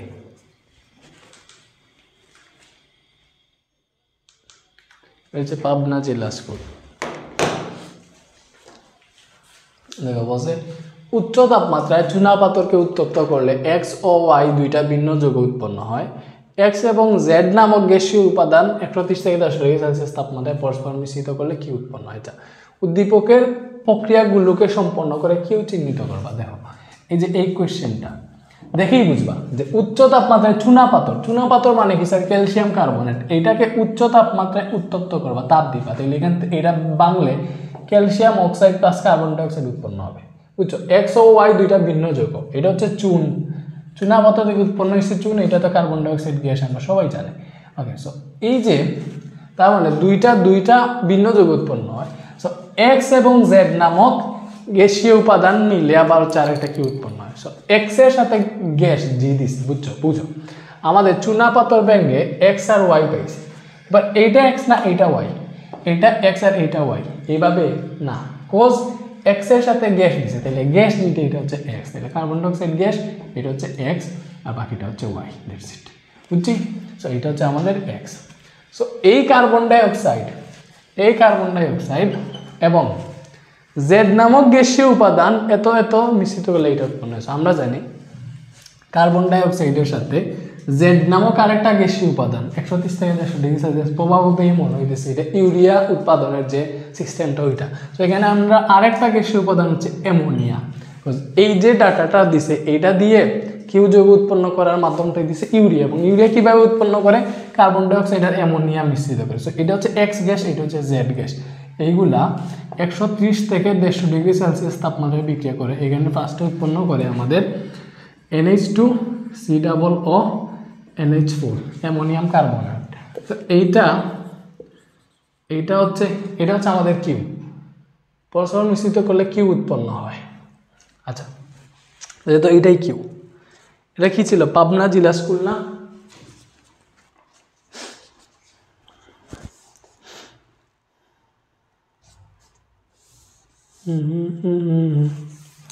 ঠিক আছে। সো এইটাই না, আমাদের ডিরেক্ট হচ্ছে ইউরিয়া উৎপন্ন করে দেখাইতে হবে। সো তুমি এখানেও দেখাইতে পারো, বাট আমরা যেভাবে শিখছি এইভাবে করি।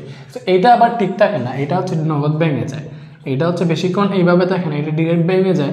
ভেঙে গিয়ে এখান থেকে তোমার উৎপন্ন হয় NH2CO NH2। এটা কীভাবে উৎপন্ন হয় আমি দেখাইছি তোমাদেরকে। সো এটা হচ্ছে ইউরিয়া এবং এখানে পানি উৎপন্ন হয়। সো এই যে ইউরিয়া, এটা হচ্ছে আমাদের কিউ, হচ্ছে কিউ। সো এই কিউ যৌগ চিহ্নিত করো বলছে না, এইভাবে কিউ চিহ্নিত করছে। ঠিক আছে, নেক্সটে যাও ক নাম্বারে।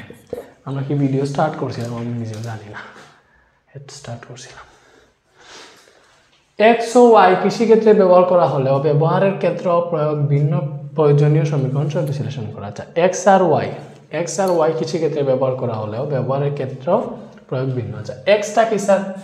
এক্স হচ্ছে কার্বন ডাইঅক্সাইড এবং ওয়াই হচ্ছে চুনাপাথর। আচ্ছা, সো মেইন ব্যাপার যেটা সেটা হচ্ছে এক্স, যেটা এটা তো এক্স কার্বন ডাইঅক্সাইড, এইটা এক্স, বাট এটা থেকে আমরা আলটিমেটলি কি পাইছি? দেখো বিক্রিয়া করে এটা থেকে তো আমরা ইউরিয়া পাইছি, এটাই হচ্ছে কৃষিক্ষেত্রে ব্যবহার করে। সো এটা থেকে আমরা পাই হচ্ছে ইউরিয়া, NH2CO NH2, এটা পাই, এটা হচ্ছে ইউরিয়া।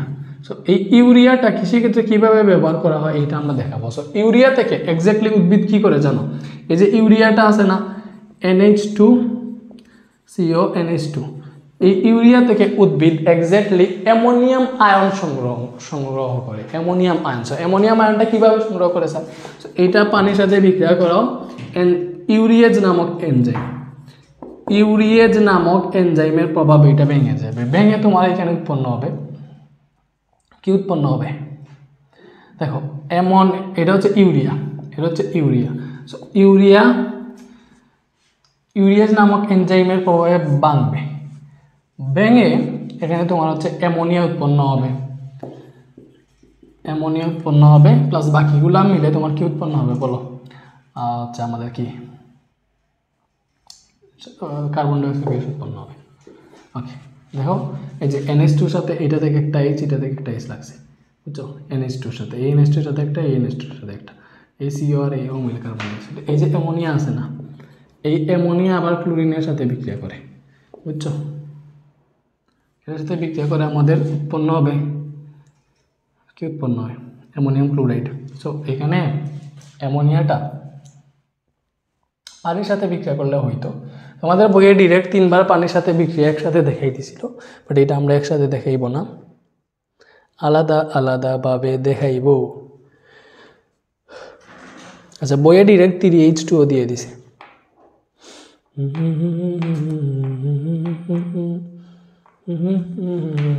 আচ্ছা, সো এই যে অ্যামোনিয়াটা, আচ্ছা এটাকে আমরা পানির সাথে বিক্রিয়া করাই। সো অ্যামোনিয়া পানির সাথে বিক্রিয়া করে এখান থেকে তোমার উৎপন্ন করবে। দেখো এই একটা H, এটার সাথে এড হবে অ্যামোনিয়াম, আর এখানে থাকবে OH, অ্যামোনিয়াম হাইড্রোক্সাইড উৎপন্ন করবে। এই যে অ্যামোনিয়াম হাইড্রোক্সাইড উৎপন্ন হয়েছে না, এটার সাথে আবার পানি মিশে প্রতিটাতে হচ্ছে প্রভাবক ইউরিয়েজ।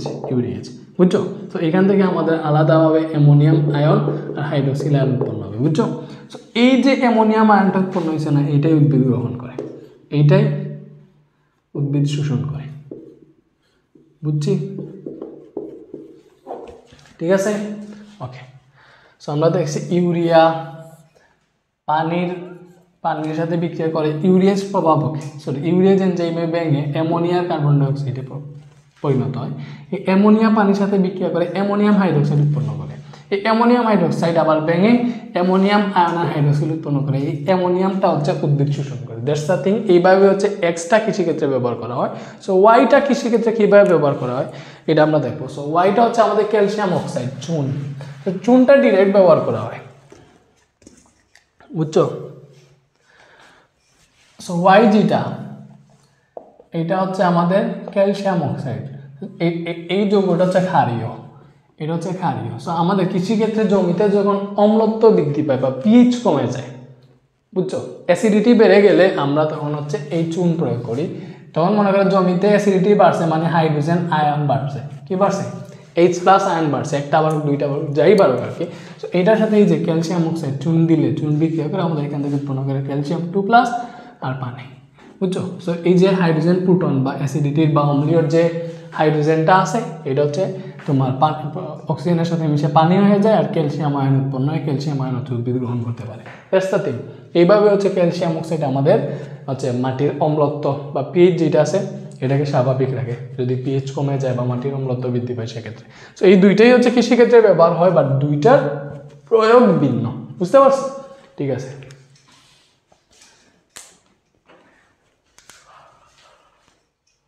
নেক্সট কি? রাজশাহী বোর্ড 19।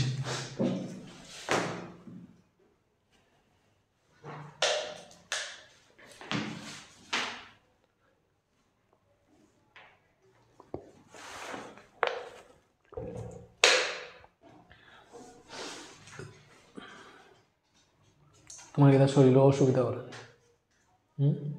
তুমি যাও গিয়া।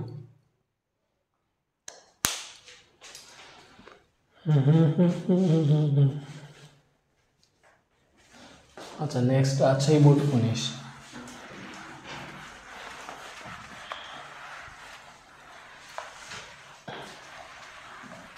আচ্ছা, এখন হচ্ছে দেখবা হচ্ছে বারবার কোয়েশ্চেন রিপিট আসবে। সো রিপিট আসলে ওইগুলো আমরা স্কিপ করবো, বিকজ তোমরা অলরেডি শিখে গেছো।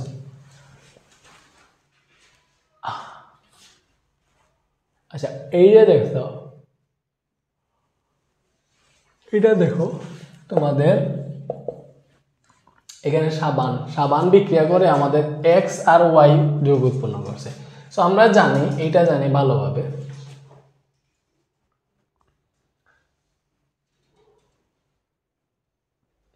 বিক্রিয়াটাকে দেখাইব। আমরা বিক্রিয়াটা আগে অনেকবার দেখছি যে এই বিক্রিয়াটা, এটা হচ্ছে সাবান আয়ন বিক্রিয়া, এটা আমাদের সাবান উৎপন্ন হয় প্লাস গ্লিসারল উৎপন্ন, এটা আমরা দেখছি না? না, আবার দেখাবো। হ্যাঁ, এই বিক্রিয়াটা আমরা একটু আগে করছি। সো এইখানে আমাদের এক্স যেটা দেখো, আবার দেখাই, নিচে দেখাইতে হবে।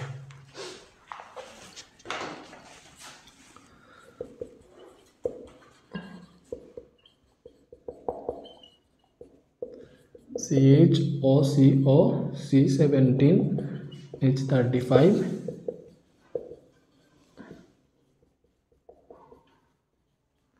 এইটার সাথে আমাদের সোডিয়াম হাইড্রোক্সাইড, বুঝছো, 3 অণু সোডিয়াম হাইড্রোক্সাইড বিক্রিয়া করে আমাদের এখানে উৎপন্ন করে 3 অণু C17H35 COONA। এটা প্লাস গ্লিসারল। আমি ডিরেক্ট লিখতেছি বিকজ আগে এটা বুঝাই দিয়েছিলাম।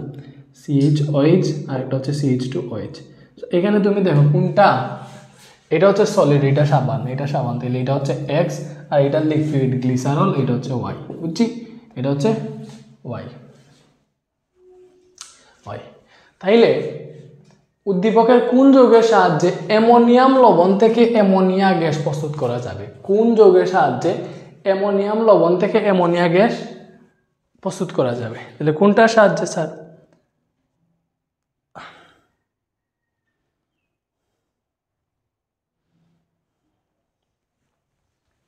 আচ্ছা, তো এটা হচ্ছে আমাদের সম্পূর্ণ বিক্রিয়াটা দেখলাম। সো এখান থেকে কোন যৌগের সাথে অ্যামোনিয়াম লবণ মানে হচ্ছে অ্যামোনিয়াম ক্লোরাইড, অ্যামোনিয়াম লবণ। সো এটা দেখে তুমি কি প্রস্তুত করবা? Ammonia gas. সো দেখো এই যে এইগুলা থেকে জীবনে তুমি হচ্ছে এইগুলার সাথে এটা বিক্রিয়া করাইয়া তুমি অ্যামোনিয়া গ্যাস উৎপন্ন করতে পারবে না। সহজে তোমার সামনে আছে সোডিয়াম হাইড্রোক্সাইড। এই বিক্রিয়াটা তো আমরা সবাই জানি। এই সোডিয়াম হাইড্রোক্সাইডের সাথে অ্যামোনিয়াম ক্লোরাইড বিক্রিয়া করে। সো দেখো সোডিয়াম হাইড্রোক্সাইডের সাথে অ্যামোনিয়াম লবণ মানে হচ্ছে অ্যামোনিয়াম ক্লোরাইড, অ্যামোনিয়াম লবণ হচ্ছে অ্যামোনিয়াম ক্লোরাইড, এটার সাথে সোডিয়াম হাইড্রোক্সাইড বিক্রিয়া করাইলে এখানে তোমার উৎপন্ন হয় অ্যামোনিয়া, NH3। কি উৎপন্ন হয়েছে? অ্যামোনিয়া। সোডিয়াম আর ক্লোরিনে মিলে উৎপন্ন করে সোডিয়াম ক্লোরাইড, আর এইখানের একটা H বাকি আছে, ওইটার OH মিলে উৎপন্ন করে H2O। তো এই যে অ্যামোনিয়া উৎপন্ন হয়েছে কীভাবে? এই যে অ্যামোনিয়াম ক্লোরাইডের সাথে সোডিয়াম হাইড্রোক্সাইড মিশে। বলবা যে অ্যামোনিয়াম লবণ থেকে অ্যামোনিয়া গ্যাস প্রস্তুত করা যাবে এখানে সোডিয়াম হাইড্রোক্সাইড যৌগের সাহায্যে। That's it. এটা এখানে আছে, 2-3 লাইন লিখবা, হয়ে গেছে। গ নাম্বার, উদ্দীপকের X তেল ও গ্রিজ জাতীয় ময়লা পরিষ্কার করতে পারলেও কাপড়ের দাগ উঠাতে পারে না, বিশ্লেষণ করো। সো আমরা জানি সাবান, বুঝাই লিখবে যে সাবান, তেল আর গ্রিজ এগুলা পরিষ্কার করতে পারে, মানে ময়লা পরিষ্কার করতে পারে। কিভাবে? সাবান তো আর বন্ড বা আর সি বন্ড CON, এইটা বন্ড দিতেও পারো। সো এই যে এইটা আছে, এইটা থেকে আমরা দুইটা অংশ পাই, আর COO- প্লাস হচ্ছে সোডিয়াম প্লাস, এটা পাই। এটা হচ্ছে পানি আকর্ষী, এটা তেল বা গ্রিজ আকর্ষী, এইভাবে বুঝাই বলবা। সো এটা হচ্ছে তেল বা গ্রিজের সাথে, এইটা তেল বা গ্রিজের সাথে মিশে, এবং এইটা হচ্ছে ঘষা দিলে পানির মানে তেল বা গ্রিজের চারপাশে ঋণাত্মক বলয় সৃষ্টি করে এবং হচ্ছে ময়লাটা পরিষ্কার হয়ে যায়। বাট কাপড়ের দাগ উঠানো যায় না এটা দিয়ে। কাপড়ের দাগ উঠাইতে হইলে আমাদেরকে ব্যবহার করতে হবে ব্লিচিং পাউডার, এবং ব্লিচিং পাউডারের ক্রিয়া প্রক্রিয়াটা একটু দেখাই দিবা। বিকজ ব্লিচিং পাউডার কীভাবে কাপড়ের দাগ উঠায়? স্যার, ব্লিচিং পাউডার মানে হচ্ছে এইটা ক্যালসিয়াম ক্লোরোহাইপোক্লোরাইড, এটা পানির সাথে বিক্রিয়া করে আমাদের উৎপন্ন করে হচ্ছে ক্যালসিয়াম ক্লোরাইড আর হাইপোক্লোরাস অ্যাসিড। এটা বারবার দেখানো লাগতেছে, বুঝতেছো? এটা আমরা আগেও দেখছি। তো লিখবা যে সাবান কাপড়ের দাগ উঠাইতে পারে না। এই যে হাইপোক্লোরাস অ্যাসিড আছে, এই হাইপোক্লোরাস অ্যাসিড ভেঙে হাইড্রোক্লোরিক অ্যাসিড আর জায়মান অক্সিজেন উৎপন্ন করে। এই জায়মান অক্সিজেনের জন্যই হচ্ছে কাপড়ের গান খেয়েও নেই এটা নেই। সো কাপড়ের দাগ উঠায়, মনে করো রঙিন দাগ যদি থাকে, রঙিন কাপড় বা কাপড়ের দাগ লিখতে পারো, এটা জার্মান অক্সিজেনে একদম বর্ণহীন করে ফেলে। That's it. এইভাবে কাপড়ের দাগ উঠে হচ্ছে ব্লিচিং পাউডারে, আর ময়লা পরিষ্কার করে যা সাবানের টুকিটাকি কাজগুলো, বুঝছি? ওকে। সো দেখবা ব্লিচিং পাউডার দিয়ে তো আর তুমি প্রতিদিন কাপড় পরিষ্কার করো না। তোমার হচ্ছে এক বছরে যদি তোমার কাপড়ে কলম দিয়ে দাগ দিয়ে দেয়, তখন হচ্ছে এটা করো, ঠিক আছে না? এই যে কুমিল্লা মডার্ন হাই স্কুল, এই যে কোয়েশ্চেনটা আসছে না, এটা অনেক বেশি ইম্পর্টেন্ট। এটা আমি হচ্ছে বেসিক ক্লাসেও করাই নাই, এটা একটু দেখবা। কুমিল্লা মডার্ন। সো কার্বন সংখ্যা 12 বিশিষ্ট একটি যৌগ অ্যালকিন থেকে পরিষ্কারক দ্রব্য প্রস্তুত করা যায়, যা ডিটারজেন্ট নামে পরিচিত। সো এখানে যে অ্যালকিনের কথা বলছে ওইটা এক্স্যাক্টলি ডুডেকিন, যেটার হচ্ছে কার্বন সংখ্যা 12। Alkyne CH3 CH2 9 CH double bond CH2, এটা হচ্ছে তুমি হিসাব করে দেখো, এখানে কার্বন 12 আছে। কার্বন কয়টা আছে? তুমি যদি ডিরেক্ট লিখতা 12 কার্বন বিশিষ্ট অ্যালকিন C12H24, এইভাবে হইতো, এটাই কিন্তু। সো এটাকে বাংলে তুমি হচ্ছে ডিরেক্ট যদি লিখে যাও, তুমি তো এমনিতে বাঙ্গাইতে পারো। যে প্রোপিন মনে করো কি C3H6, এটাকে বাংলে পাই CH3 CH double bond CH2, এইভাবে পাই না, এইভাবে পাই। তারপর হচ্ছে মনে করো C4H8, এটা হচ্ছে বিউটিনটা বাংলা এইভাবে পাই CH3 CH2 bond CH double bond CH2। সেমভাবে এখানে যদি তুমি কার্বন সংখ্যা বাড়াইলে এখানে জাস্ট তোমার প্রথমে CH3 আর শেষে CH ডাবল বন্ড CH2 থাকবে। CH3 CH double bond CH2 আছে, তো এখানে কার্বন চলে গেছে তিনটা, মাঝখানে CH2 থাকবে সবগুলা, তাহলে বাকি আছে কার্বন 9টা। সো CH2 9টা, এটা দিয়ে দিলাম। সো এটার নাম হচ্ছে আমাদের ডুডেকিন, বুঝছো? এখানে প্রথম কার্বনের সাথে ডাবল বন্ড থাকলে এটাকে 1 ডুডেকিনও বলতে পারো। যাই বলো, ওইটা ব্যাপার না। ব্যাপার হচ্ছে এই ডুডেকিনের সাথে আমরা বেনজিনের বিক্রিয়া করাইয়া, এই ডুডেকিনের সাথে কার বিক্রিয়া করাবো? বেনজিনের বিক্রিয়া করাইয়া হচ্ছে আমরা ডিটারজেন্ট প্রস্তুতি করবো। দেখো এটা কিন্তু অনেক গুরুত্বপূর্ণ। ডুডেকিনটা আমরা লিখি CH3 CH2 9 CH double bond CH2, এটা নাম হচ্ছে ডুডেকিনই দেও, তোমাদেরকে এবার 1 ডুডেকিন 2 ডুডেকিন এগুলো লেখা লাগবে না। এটার সাথে আমরা হচ্ছে বেনজিনকে হচ্ছে যোগ করব। বেনজিন বেনজিন হচ্ছে এইভাবে আর কি, 6টা ইয়ে দিবা, 1 2 3 4 5 6 6টা বাহু দিবা, এটা হচ্ছে বেনজিন। এটা কি বেনজিন। সো এই বেনজিনের বিক্রিয়া করাইলে এখানে কী হবে দেখো, এই বেনজিনের এই প্রতিটাতে হাইড্রোজেন থাকে, প্রতিটা এখানে একটা হাইড্রোজেন, এখানে হাইড্রোজেন, এটা হাইড্রোজেন, মানে কার্বন হাইড্রোজেন এগুলো থাকে আর কি। আচ্ছা, সো এখানে কার্বন আছে, কার্বন কার্বন কার্বন, বেনজিনের সংখ্যা C6H6। সো এই প্রতিটাতে একটা কার্বন একটা হাইড্রোজেন, একটা কার্বন একটা হাইড্রোজেন, একটা কার্বন একটা হাইড্রোজেন, একটা কার্বন একটা হাইড্রোজেন, একটা কার্বন একটা হাইড্রোজেন, একটা কার্বন একটা হাইড্রোজেন, এইভাবে থাকে। সো এটা যখন বিক্রিয়া করে দেখো, এটা বিক্রিয়া করে কি হবে দেখো, এই ব্যাপারটা সেটা হচ্ছে দেখো CH3 CH2 9 এতটুকু ঠিক আছে, ঠিক আছে না, এটার সাথে এটা বিক্রিয়া করতেছে। পরে এই যে ডাবল বন্ড এইখানে না, আচ্ছা এই যে CH দিলাম, CH দিলাম, বুঝছো, CH দিলাম, এইটার সাথে এসে আমাদের বেনজিনটা অ্যাড হবে। কি হয়েছে, এই যে CH এর সাথে এসে বেনজিন অ্যাড হয়েছে এবং এই ডাবল বন্ড CH2, তাহলে আমরা উপরের দিকে CH2 দিব, ডাবল বন্ড ভেঙে গেছে, কত হইতেছে এখানে দেখো, এই CH এর একটা বন্ডের সাথে এসে তোমার বেনজিনটা অ্যাড হয়ে গেছে, বেনজিনটা অ্যাড হয়ে গেছে। তো আমি এটা যদি আঁকি, বেনজিন কীভাবে স্যার, কার্বন,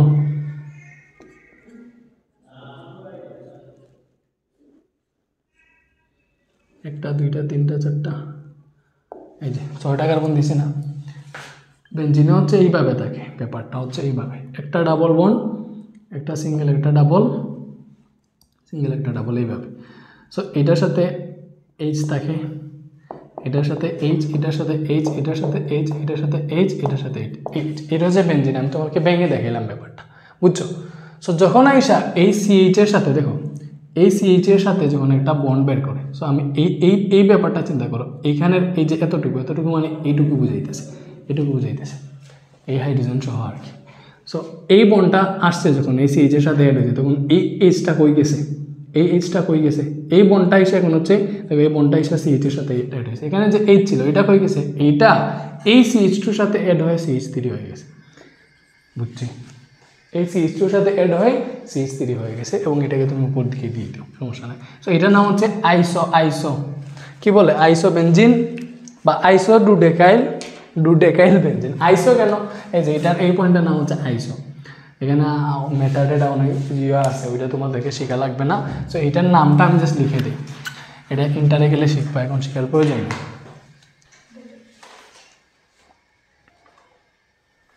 আচ্ছা, সো এটার নাম হচ্ছে আইসো ডুডেকাইল বেনজিন। ওকে, এই দেখি না এখন, চলো এক মিনিট আমি অফ করি ক্যামেরা। ওকে, সো হচ্ছে দেখো, এটা দেখো একবার, অলরেডি 58 মিনিট ক্লাস করে ফেলছি, দ্যাটস এনাফ। ওকে, এবার এই যে এটা উৎপন্ন হয়েছে, এটার সাথে তুমি সালফিউরিক অ্যাসিড যুক্ত করবে, এই যে আইসোডুডেকাইল বেনজিন, এটা উৎপন্ন হয়েছে না, এটা মনে করো উৎপন্ন হয়েছে, হ্যাঁ। আচ্ছা, মনে করো এটা হচ্ছে আমাদের আরেকটা পার্ট, এটা আমি আবার লিখতেছি না, এই যে এটা উৎপন্ন হয়েছে, বুঝছো, নতুনভাবে এটা লিখবা, এটা তো এক লাইনে লিখছো, আবার নতুনভাবে এটা লিখবা, এইটার সাথে এবার তুমি হচ্ছে সালফিউরিক অ্যাসিড যুক্ত করবা, H2SO4। তো সালফিউরিক অ্যাসিডটা কীভাবে থাকবে আমি দেখাই, HOSO3 H, এইভাবে, এটাকে এইভাবে ভাঙবো। সালফিউরিক অ্যাসিডকে এইভাবে ভাঙা যায় না, HO দেখো, মানে হচ্ছে HO মানে OH আর কি ব্যাপারটা। এখানে তোমার হচ্ছে SO3 এখান থেকে অক্সিজেন এখানে গেছে HO মানে, আর এখান থেকে একটা হাইড্রোজেন বাকি আছে, এই হাইড্রোজেনটা এটার সাথে অ্যাড হয়েছে SO3H। এইভাবে ভাঙা যায়, মনে মনে এটা চিন্তা করো, আর আমি হচ্ছে এইখানে এটা লিখলাম স্বাভাবিকভাবে। সো এইখানে এটা বিক্রিয়া করে সব ঠিকঠাক আছে, সম্পূর্ণটা ঠিকঠাক লিখো, এই যতটুকু যেরকম আছে সেরকম এটা লিখতেছি, আইসোডুডেকাইল বেনজিন লিখতেছি, CH3 CH2 9 বন্ড CH, উপর দিকে হচ্ছে CH3 অ্যাড হয়েছে এবং এটার সাথে আমাদের একটা বেনজিন আছে, কি আছে, বেনজিন। সো এই বেনজিনের সাথে এবার বেনজিনের এই মাথার সাথে এই যে পয়েন্ট আছে, এই পয়েন্টের সাথে তোমার এইখান থেকে এই যে এই সালফিউরিক অ্যাসিড যুক্ত করছি, সালফিউরিক অ্যাসিডকে বাংলায় HO আর SO3H আছে, এই SO3H এই বেঞ্জিনের এই মাথায় লাগবে SO3H। এটাকে যদি তুমি ভেঙে লিখো এইভাবে লিখতে পারো যে SO3H এখানে হচ্ছে তোমার এটা হবে। সালফারের যোজনী কত? সালফারের যোজনী হচ্ছে তোমার কত? আমরা জানি সালফার হচ্ছে 6, এইভাবে থাকবে। এখানে তো তোমার এটাকে যদি এই পয়েন্টটাকে আরও ভেঙে যদি দেখে এরকম মনে করো বেঞ্জিন আছে না, এদিকে বেঞ্জিনটা আছে, এটার এই পয়েন্টটা সালফারের যোজনী হচ্ছে 6, তার হাত থাকবে 6টা। সো অক্সিজেন 3টা না, 3টার মাঝে 2টা অক্সিজেন থাকবে স্বাধীনভাবে আর একটা হাইড্রোজেনের সাথে মিশে OH আকারে থাকবে। এই SO3Hকে বাংলা এইভাবে পাবা, 2টা অক্সিজেন আর একটা হচ্ছে OH। সো এটার সাথে অক্সিজেন 2টা ডাবল বন্ড আকারে লাগবে এবং OHটা এখানে অ্যাড হবে। সো SO3H এখানে আমি ডিরেক্ট লিখে ফেলছি, বাট বোঝার জন্য এটা হচ্ছে মূলত এইভাবে অ্যাড হয়। এই যে বেঞ্জিনের একটা হাত আছে, এই একটা হাত, এই 2টা 3টা 4টা 5টা 6টা, এই যে সালফারের 6টা হাত এখানে আছে, বুঝছো? এইভাবে ইউজ হয়, এগুলো অনেক সুন্দর জিনিসপাতি। তুমি এইটা এইভাবে লিখলে আরও ভালো, চাইলে এইভাবে ডিরেক্ট লিখে ফেলো, সমস্যা নেই। এবার কথা হচ্ছে তুমি আগে যদি বুঝো, দেখছো আগে বুঝো না, বুঝছিলা যে এই বেঞ্জিনের এক প্রান্তের সাথে এইটা অ্যাড হয়, এখান থেকে একটা হাইড্রোজেন বের হয়ে গেছিলো। কীভাবে বের হয়ে গেছিলো বেঞ্জিনে একে দেখাইছিলাম। সেমভাবে এবার এই পয়েন্টে যেহেতু SO3H অ্যাড হয়েছে, তাহলে এই পয়েন্ট থেকে বেঞ্জিনের এই পয়েন্ট থেকে একটা হাইড্রোজেন অপসারণ হয়ে গেছে, একটা হাইড্রোজেন বের হয়ে আসছে, বুঝছো? এই পয়েন্ট থেকে একটা হাইড্রোজেন বের হয়ে আসছে। কীভাবে বের হয়েছে একটু আগে তো দেখেছি, একটু আগে কীভাবে যখন এটার সাথে এইটা অ্যাড হয়, হাইড্রোজেন একটা বের হয়, এটার সাথে কীভাবে লাগছিল এটা দেখেছিলাম তো। সো এবার এইটার সাথে এই পয়েন্টের সাথে SO3H অ্যাড হয়েছে, এখান থেকে একটা H বের হয়েছে। এই H আর এই H অমিলে এখানে তোমার পানি উৎপন্ন হবে। এইভাবে তোমাকে আর কেউ বুঝায় না, বা এটা তুমি হচ্ছে স্কিপ করতা, বাট এটা পরীক্ষায় আসতে পারে, এজন্য দেখাই দিলাম। এটা কিন্তু অনেক বেশি ইম্পর্টেন্ট জিনিস। সো এখন যেটা উৎপন্ন হয়েছে এটার নাম কি? দেখো এটার সাথে এখন SO3H অ্যাড হয়েছে, এটার নাম হচ্ছে আইসোডুডেকাইল বেঞ্জিন বা PiSO-ডুডেকাইল বেঞ্জিন সালফোনিক অ্যাসিড। আচ্ছা,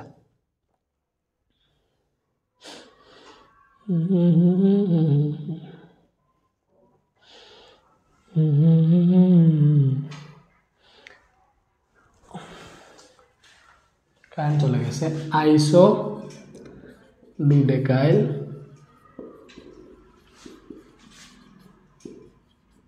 বেঞ্জিন সালফোনিক অ্যাসিড, বুঝছি? আইসোডুডেকাইল বেঞ্জিন সালফোনিক অ্যাসিড। আচ্ছা ঠিক আছে, এতটুকু বুঝছি আমরা। কারেন্ট চলে গেছে, আমি কন্টিনিউ করি, এটা শেষ করে দিই অ্যাটলিস্ট। ওকে, সো এইবার দেখো, এইবার আমরা একটু মুছি, ব্যাপারগুলো মুছি। সো তুমি এই যৌগটা একটু মনে রাখো, বাকি সব মুছে ফেলতেছি। এবার আর কোনো কিছু নেই, এবার সব হয়ে গেছে। বাট তোমার হচ্ছে এই যে ডিটারজেন্টের সংকেত এক্সাক্ট কি হচ্ছে এইটা, যে sodium alkyl benzene sulfonate. Sodium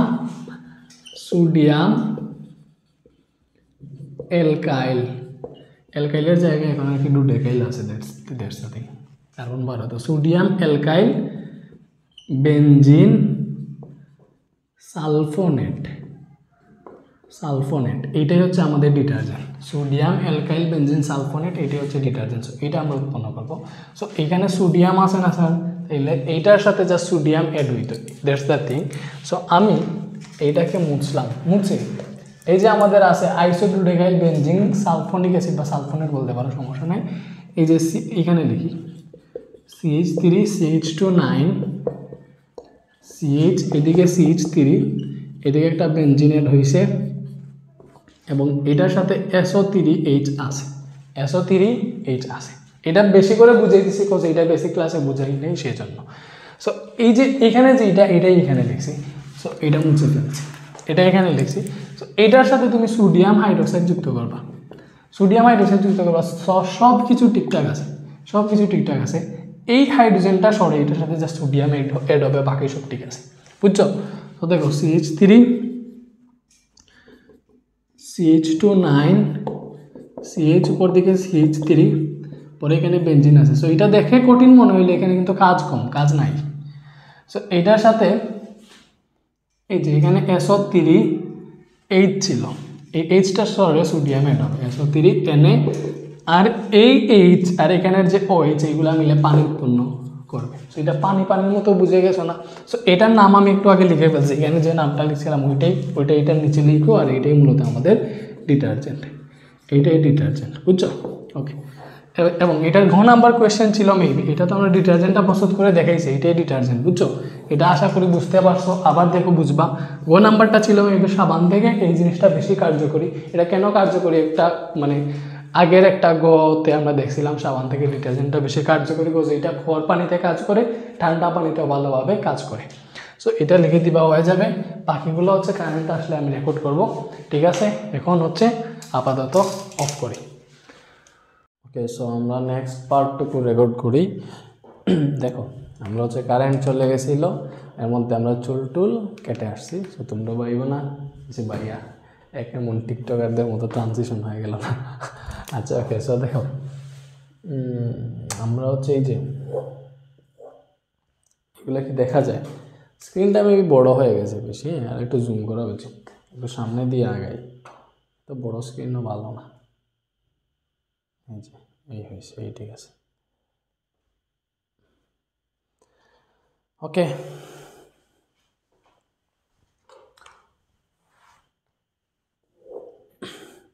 দেখো আমরা কত পর্যন্ত করছিলাম, কুমিল্লা মডার্ন স্কুল পর্যন্ত করছিলাম। এখন হচ্ছে আমরা দিনাজপুর বোর্ড 19 এটা করবো। So Dinajpur board 19। সো দেখো এগুলাতে আর সবগুলা পারবো, দেখবে এখন হচ্ছে বারবার প্রশ্নগুলো রিপিটেডলি আসবে। দেখো বলছে এখানে ওয়াই যোগ গুণটা, এই যে যোগ এক্স যোগ ওয়াই যোগ জেড, হচ্ছে উদ্দীপকের ওয়াই যোগটির কাপড়ের দাগ উঠানোর কৌশল। তাহলে ওয়াইটা কি স্যার? দেখো এখানে ওয়াইটা হচ্ছে এই যে এটা CaOClCl, তাইলে CaOClCl, এটা তো তোমরা সবাই জানো, এটা কি ক্যালসিয়াম ক্লোরোহাইপোক্লোরাইড বা ব্লিচিং পাউডার। সো ব্লিচিং পাউডারের দাগ উঠানোর কৌশল আমি কত সুন্দরভাবে বারবার বলে দিছি। সো আর বলে দেওয়া এটা উচিত না, তোমরা এটা পারো এখন। দেন আসো ঘ নম্বরে, উদ্দীপকের এক্স যৌগটির চেয়ে জেড যৌগটি খর পানিতে বেশি কার্যকর। সো এখানে এক্সটাকে দেখো, যৌগ এক্স হইতেছে আমাদের C17H35 COONA, C17H35 COONA। এটা কি স্যার? এটা আমরা জানি এটা হচ্ছে সাবান, এটা সাবান, তাহলে এক্স হচ্ছে সাবান। দেন জেড যৌগ কোনটা স্যার?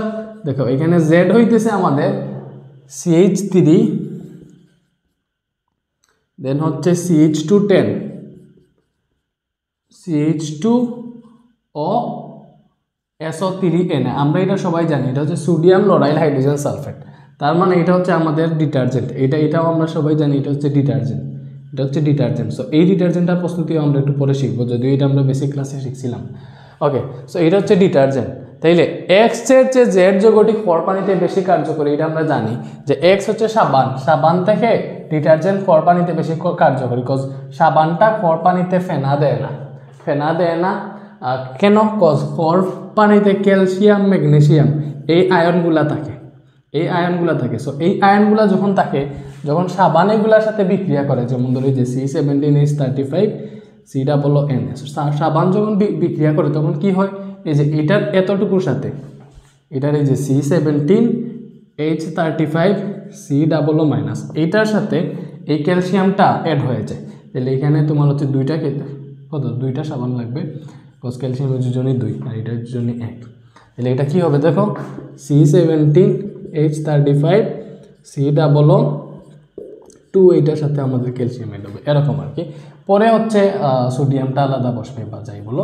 তো এখানে যে এইটা হয়ে গেছে না, দেখো ম্যাগনেসিয়ামের ক্ষেত্রেও সেম হইতো, ক্যালসিয়ামটা এই অংশের সাথে হচ্ছে অ্যাড হয়ে যায়, অ্যাড হয়ে এটা হচ্ছে তলানি রূপে আমাদের পানির নিচে জমা হয়, তখন ফেনাটেনা উৎপন্ন হয় না। সো এক্ষেত্রে সাবানটা খর পানিতে কাজ করে না, কজ এটা সাবানটা কাজ করতে হইলে এই যে একটা নেগেটিভ আর একটা পজিটিভ তোমার হচ্ছে আদান থাকতে হবে, বুঝছো? সো এটা যদি স্বাভাবিকভাবে ভাঙ্গো, এটাকে স্বাভাবিকভাবে যদি ভাঙ্গো C17H35 COONA, এটাকে যদি তুমি স্বাভাবিকভাবে ভাঙ্গো, তাইলে এখান থেকে তুমি হচ্ছে এইটা পাবা যে C17H35 COO- আর এইটা হচ্ছে হাইড্রোফিলিক, এটা হাইড্রোফোবিক। সো এগুলা পাইলে তখন হচ্ছে সাবান ফেনা দিবে বা কাজ করবে।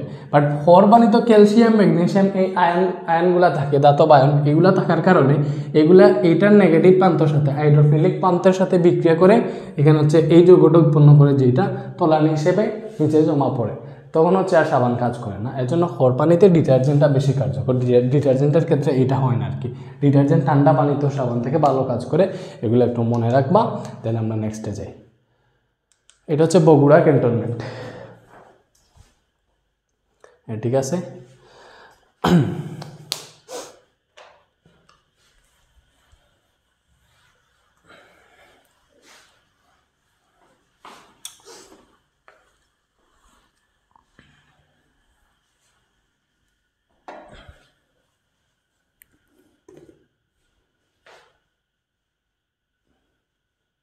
সো দেখো, Bogura cantonment public school and college, এইটাও আমি পারবা। দেখো এটাতে কি বলছে যে উদ্দীপকের 1 নং কি গ্লাস ক্লিনার। সো এই যে প্রথম যৌগটির মূল উপাদানের নাম লিখো এবং শিল্পক্ষেত্রে এবং পরীক্ষাগারে মানে এর প্রস্তুতির বিক্রিয়া লেখো। তাহলে এটা হচ্ছে গ্লাস ক্লিনার।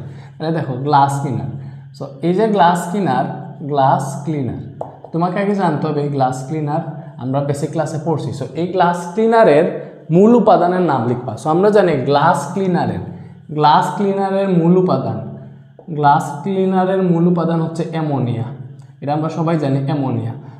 তাইলে বলছে এই গ্লাস ক্লিনারের মূল উপাদান যেটা, এইটা শিল্পক্ষেত্রে এবং পরীক্ষাগারে কিভাবে প্রস্তুত করা হয় এটা লিখবা। সো আমরা জানি অ্যামোনিয়া কিভাবে পরীক্ষাগারে শিল্পক্ষেত্রে কিভাবে উৎপন্ন করা হয়, এটা আমরা বেসিক ক্লাসে দেখছিলাম। সো ফার্স্টে আসো পরীক্ষাগারে। সো পরীক্ষাগারে কিভাবে উৎপন্ন করে? পরীক্ষাগারে এই যে অ্যামোনিয়া আছে, এটা উৎপন্ন করার জন্য ওরা কি নেয়? ওরা নেয় হচ্ছে অ্যামোনিয়াম ক্লোরাইড। কি নেয়? Ammonium chloride. হ্যাঁ, অ্যামোনিয়াম ক্লোরাইড নেয় এবং এই যে অ্যামোনিয়াম ক্লোরাইড, এটা কুইক লাইন বা স্লাইড লাইন বলে। সো এই 2 অণু অ্যামোনিয়াম ক্লোরাইড ক্যালসিয়াম অক্সাইড বা এই চুন যেটা বলো, এটার সাথে বিক্রিয়া করলে আমাদের এখান থেকে উৎপন্ন হয় 2 অণু অ্যামোনিয়া ক্যালসিয়াম ক্লোরাইড। 2 অণু অ্যামোনিয়া উৎপন্ন হয়েছে ক্যালসিয়াম ক্লোরাইড, ক্লোরিন 2টা, এখান থেকে হাইড্রোজেন 2টা বাকি আছে। দেখো এটা NH4 ছিল, 8টা হাইড্রোজেন ছিল, এখানে হচ্ছে 6টা হাইড্রোজেন। এই বাকি 2টা হাইড্রোজেন এবং এই O মিলে উৎপন্ন হয় পানি। সো দেখছি সেমভাবে আবার তারা এটাও করে যে 2 অণু অ্যামোনিয়াম ক্লোরাইড চুনের পানি যেটা আছে ক্যালসিয়াম হাইড্রোক্সাইডের সাথেও বিক্রিয়া করে, এখান থেকে তারা হচ্ছে অ্যামোনিয়া পায়, ক্যালসিয়াম ক্লোরাইড পায়, শুধু এখানে হচ্ছে 2 অণু পানি পায়, এটাই। সো এটা হচ্ছে পরীক্ষাগারে এই অ্যামোনিয়া উৎপাদন, পরীক্ষাগারে অ্যামোনিয়া উৎপাদন, বুঝছি। দেন হচ্ছে অ্যামোনিয়া গ্যাসটা শিল্পক্ষেত্রে কিভাবে উৎপন্ন করা হয়। তো শিল্পক্ষেত্রে এখানে লিখি। তো শিল্পক্ষেত্রে এটা আমরা সবাই জানি, এবার প্রণালীতে এটা করা হয়। সো এখানে নাইট্রোজেনের সাথে 1:3 হ্যাঁ, নাইট্রোজেন অনুপাত হাইড্রোজেন থেকে 1:3, মানে 1 লিটার হাইড্রোজেন দিলে 3 লিটার 1 লিটার নাইট্রোজেন দিলে 3 লিটার হাইড্রোজেন দেয়। সো নাইট্রোজেন আর হাইড্রোজেনের বিক্রিয়া করাইয়া এখানে 450 থেকে 550 ডিগ্রি সেলসিয়াস তাপমাত্রা আয়রন প্রভাবক সাথে 200 থেকে 250 অ্যাটমসফিয়ার বায়ুচাপ আইতি, যদি ভুল না হয়, এই প্রভাবকের উপস্থিতিতে নাইট্রোজেন আর হাইড্রোজেন বিক্রিয়া করে এখানে হচ্ছে অ্যামোনিয়া উৎপন্ন করে। সো এটা হচ্ছে আমাদের শিল্পক্ষেত্রে উৎপাদন নিচেরটা, আর উপরের 2টা হচ্ছে পরীক্ষাগারে। সো বুঝছি, বিক্রিয়া আমরা দেখাইছি, এটা বর্ণনা করে লিখে ফেলবা। দ্যাটস এনাফ, কত সিম্পল, ইজি না এগুলো, ঠিক আছে। ওকে, নেক্সট এই যে উদ্দীপকের দ্বিতীয় উপাদানটির প্রস্তুতি এবং দাগ উঠানোর কৌশল। এটা কি? এটা আর বলা লাগবে? দেখো এটা আবার ব্লিচিং পাউডার আসে, ডিরেক্ট লিখা আছে। এগুলা বলে দিলে এখন তো তোমরা আমাকে মারার কথা, এগুলো কতবার বলবো। সব ব্লিচিং পাউডার পারবা না। এখানে এইটা বলছে যে দ্বিতীয় উপাদানটির প্রস্তুতি, ব্লিচিং পাউডারের প্রস্তুতি আগে দেখাইছি, আরেকবার দেখাই একদম মুখস্থ হয়ে যাও। সো ব্লিচিং পাউডার, দেখো ব্লিচিং পাউডারের প্রস্তুতি কীরকম। ব্লিচিং পাউডার আমরা জানি ক্যালসিয়াম হাইড্রোক্সাইডকে, এটা কঠিন ক্যালসিয়াম হাইড্রোক্সাইড, এইটাকে 40 ডিগ্রি সেলসিয়াস তাপমাত্রায় ক্লোরিন গ্যাসের মধ্য দিয়ে চালনা করলে এখান থেকে উৎপন্ন হয় ক্যালসিয়াম ক্লোরো হাইপোক্লোরাইড, CaOCl, আর এখান থেকে H2O বাকি থাকে। সো এইটা হচ্ছে আমাদের ব্লিচিং পাউডার। এটাই হচ্ছে ব্লিচিং পাউডার, আমরা সবাই জানি এটা হচ্ছে ব্লিচিং পাউডার। ওকে, সো এটা হচ্ছে আমাদের ব্লিচিং পাউডার। সো এই ব্লিচিং পাউডার উৎপন্ন হয়েছে, ব্লিচিং পাউডারটা এখানে উৎপন্ন হয়েছে। এইবার হচ্ছে কথা যেটা, সেটা হচ্ছে এটার প্রস্তুতি দেখে নেই। এটা হচ্ছে প্রস্তুতি, এই যেটা দেখাইছি এটা কিন্তু প্রস্তুতি, যে ব্লিচিং পাউডার কীভাবে তৈরি হয় এটা লিখবা সুন্দরভাবে, যে কঠিন ক্যালসিয়াম হাইড্রোক্সাইডের সাথে 40 ডিগ্রি সেলসিয়াস তাপমাত্রায় বা কঠিন ক্যালসিয়াম হাইড্রোক্সাইডের মধ্যে 40 ডিগ্রি সেলসিয়াস তাপমাত্রায় ক্লোরিন গ্যাস চালনা করলে ব্লিচিং পাউডার পাওয়া যায়। আর ব্লিচিং পাউডার দিয়ে দাগ উঠানোর কৌশল কীভাবে, এই CaOClCl calcium chloro hypochlorite, so এইটা কিসের সাথে বিক্রিয়া করে, এটাকে কিসের সাথে বিক্রিয়া করে স্যার বলো? এটা পানির সাথে বিক্রিয়া করে। কার সাথে বিক্রিয়া করে? পানির সাথে। আচ্ছা, আরেকটা আছে যে এটা পানি আর কার্বন ডাইঅক্সাইড, বুঝছো, এই দুইটার সাথে যদি বিক্রিয়া করে এখান থেকে তুমি পাবা ক্যালসিয়াম কার্বনেট, ক্যালসিয়াম ক্লোরাইড এবং হচ্ছে হাইপোক্লোরাস অ্যাসিড HOCl, বুঝছো। এটাও একটা আছে। সো এইগুলো পুরাতন বইয়ে সুন্দরভাবে লেখা ছিল, নতুন বই অনেক জিনিস হচ্ছে ছোটো করে ফেলছে, প্লাস অনেক জিনিস মাইনাস করে ফেলছে, এগুলা দিয়ে হচ্ছে অনেকটা ফিল পাওয়া যায় না। আগের বইটা ভালো ছিল, বুঝছি, ঠিক আছে।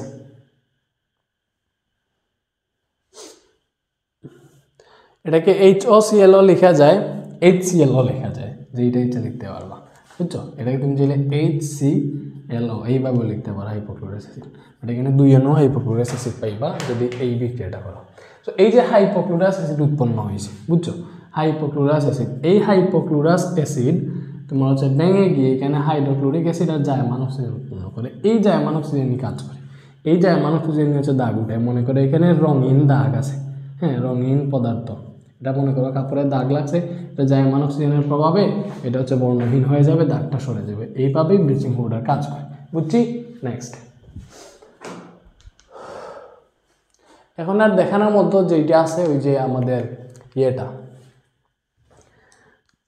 এটা কি, আচ্ছা এইটার মধ্যে দেখাই দিই, সোডা অ্যাশ প্রস্তুতিটা দেখাই দিই। আর বাকি যে ইউরিয়াজ উদ্ভিদ কীভাবে অ্যামোনিয়াটা গ্রহণ করে এটা তো আমরা আগেও দেখছি, আর দেখানোর প্রয়োজন নাই। আই থিঙ্ক এটা হচ্ছে দিনাজপুর বোর্ড 17, ঠিক আছে না?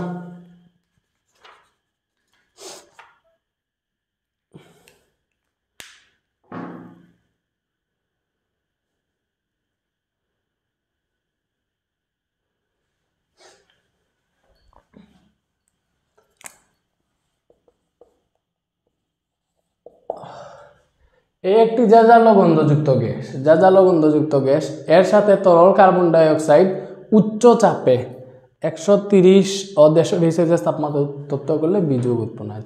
এ হচ্ছে আমরা জানি অ্যামোনিয়ার সাথে কার্বন ডাইঅক্সাইড 130 থেকে 150 ডিগ্রি সেলসিয়াস তাপমাত্রায় উত্তপ্ত করাইলে আমরা হচ্ছে ইউরিয়া পাই। সো এইটা তার মানে এখান থেকে আমরা বুঝছি জাজালো গন্ধযুক্ত গ্যাস, এটা হচ্ছে অ্যামোনিয়া। এ বলছে এ হতে সুড্যাশ প্রস্তুতি সমীকরণ সরলীয়, তাহলে এটা কি স্যার? এ হচ্ছে অ্যামোনিয়া, আমরা বুঝে গেছি। এটা থেকে আমরা কি প্রস্তুত করব? সোডা অ্যাশ, মানে সোডিয়াম কার্বনেট, এটা হচ্ছে সোডা অ্যাশ, আমরা সবাই জানি এটা হচ্ছে সোডা অ্যাশ।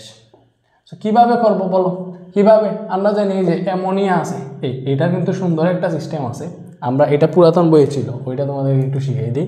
এই যে অ্যামোনিয়া আছে বেচারা, এই অ্যামোনিয়ার সাথে তুমি যদি পানি, কার্বন ডাইঅক্সাইড এইগুলো বিক্রিয়া করো, মানে এটা থেকে ফার্স্টে আমরা বেকিং পাউডারটা একটু উৎপন্ন করি। দেখো এই বিক্রিয়াটা তো জানো, এখানে উৎপন্ন হবে অ্যামোনিয়াম বাইকার্বনেট, এটা উৎপন্ন হয় এই বিক্রিয়াটা আমরা সবাই জানি। তো এই অ্যামোনিয়াম বাইকার্বনেট যেটা আছে, এটা আবার কি হয়, কার সাথে বিক্রিয়া করে? এটা মেবি সোডিয়াম, কার সাথে বিক্রিয়া করে রে? সোডিয়াম ক্লোরাইডের সাথে। এটা সোডিয়াম ক্লোরাইডের সাথে বিক্রিয়া করলে এখানে উৎপন্ন হয় এই যে অ্যামোনিয়াটা সরে, এখানে যে সোডিয়াম আসে আমাদের সোডিয়াম বাইকার্বনেট, আর এই অ্যামোনিয়াম আর ক্লোরিন মিলে হয় অ্যামোনিয়াম ক্লোরাইড, বুঝছো। এই যে সোডিয়াম বাইকার্বনেট বা বেকিং পাউডারটা উৎপন্ন হয়েছে, এই 2 অণু বেকিং পাউডার, এটা খুব সুন্দর, এই 2 অণু বেকিং পাউডার ডিরেক্ট ভেঙে গিয়ে এখান থেকে আমাদের উৎপন্ন হয় Na2CO3, সোডিয়াম কার্বনেট প্লাস আর কি উৎপন্ন হয়, এটা ভেঙে গিয়ে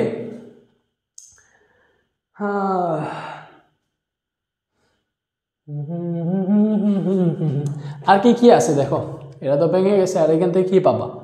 এখানে আমাদের সোডিয়াম 2টা, পরে কার্বনেট একটা নিয়ে নিছি, তার মানে হাইড্রোজেন বাকি আছে 2টা,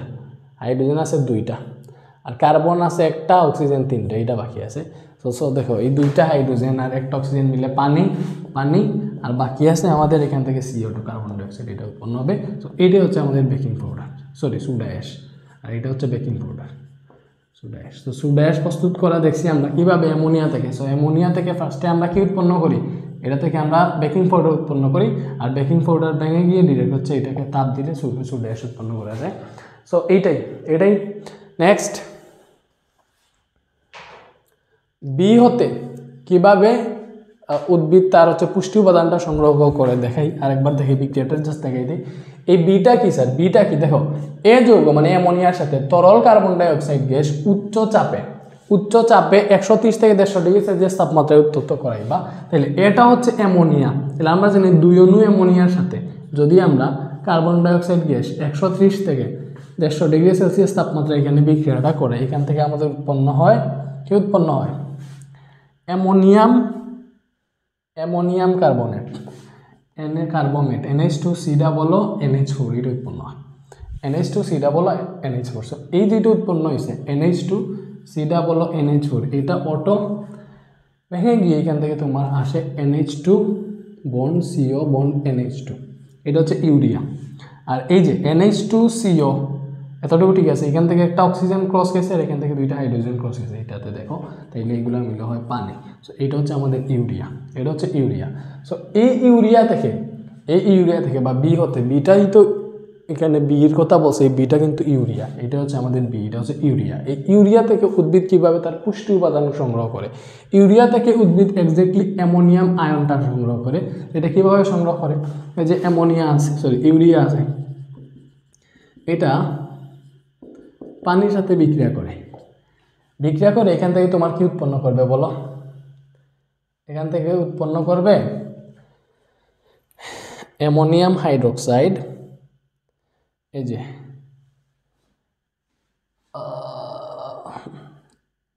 অ্যামোনিয়াম হাইড্রোক্সাইড উৎপন্ন করতে, তার কারণ 2 অণু অ্যামোনিয়া উৎপন্ন হবে, NH3 প্লাস এই যে একটা হাইড্রোজেন এটার সাথে একটা এইটার সাথে, NH3 দুইটা হয়ে গেছে আর কার্বন ডাইঅক্সাইড তো আছে। সো এই যে এইটা আছে,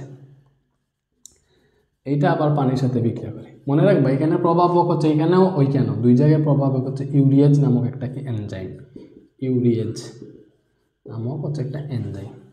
সো এখানে ওরা বিক্রিয়া করে উৎপন্ন করে ammonium hydroxide. So NH4OH ammonium hydroxide, তারপর 2 অণু সব বিক্রিয়া তোমার হচ্ছে, দেখো এখানে সব ঠিক আছে, এই 2টা হাইড্রোজেন এখানে আসছে। সো অ্যামোনিয়াম হাইড্রোক্সাইড এটা তো উৎপন্ন করার কথা, ঠিক আছে না? আচ্ছা 2 অণু লাগবে না, 1 অণু দিয়ে করে দেখাবে না, এটা হচ্ছে এটা সমতাকরণ হবে না। দেখো একটা অ্যামোনিয়া একটা পানির সাথে বিক্রিয়া করলে এখানে দেখো এখান থেকে একটা এইটাতে আসবে, সো এটা হবে অ্যামোনিয়াম আর এখানে OH থাকবে, সো অ্যামোনিয়াম হাইড্রোক্সাইড। এইটা পাইছি না, এখানে ইউরিয়েজ আছে, ইউরিয়েজ লিখো, এটা ইউরিয়েজ নামক এনজাইম। এই অ্যামোনিয়াম হাইড্রোক্সাইড ভেঙে আমাদের এখানে অ্যামোনিয়াম আয়ন, এখানে আবার পানি থাকতে হবে, পানির উপস্থিতিই ভাঙবে অ্যামোনিয়াম আয়ন আর হাইড্রোক্সিল আয়ন গ্রহণ, এইটা হচ্ছে উদ্ভিদ গ্রহণ করে, শেষ। এইভাবে বুঝছি, ঠিক আছে।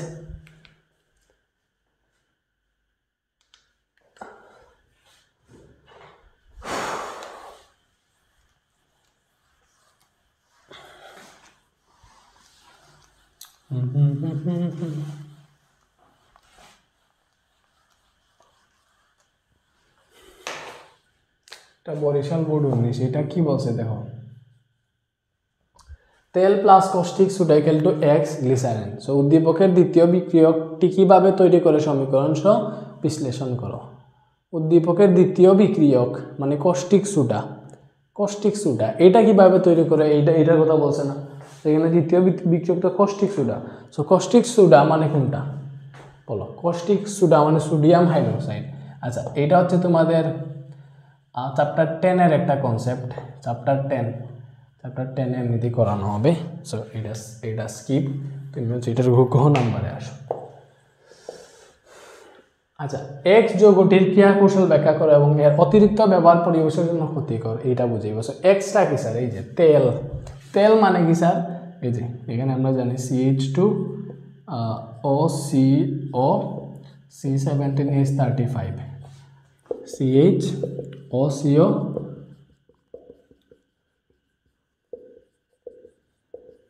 সাবানের বিক্রিয়াটা যে কতবার দেখাইতেছি, হ্যাঁ এটা হচ্ছে আমাদের তেল বা চর্বি। এই তেল বা চর্বির সাথে কোনটা স্যার? কস্টিক সোডা মানে সোডিয়াম হাইড্রোক্সাইড। আমরা ভালো করে জানি 3 অণু সোডিয়াম হাইড্রোক্সাইড বিক্রিয়া করে আমাদের এখানে উৎপন্ন হয় সাবান। এটা আমি ডিরেক্ট লিখে ফেলতেছি, এটা বারবার দেখাইছি।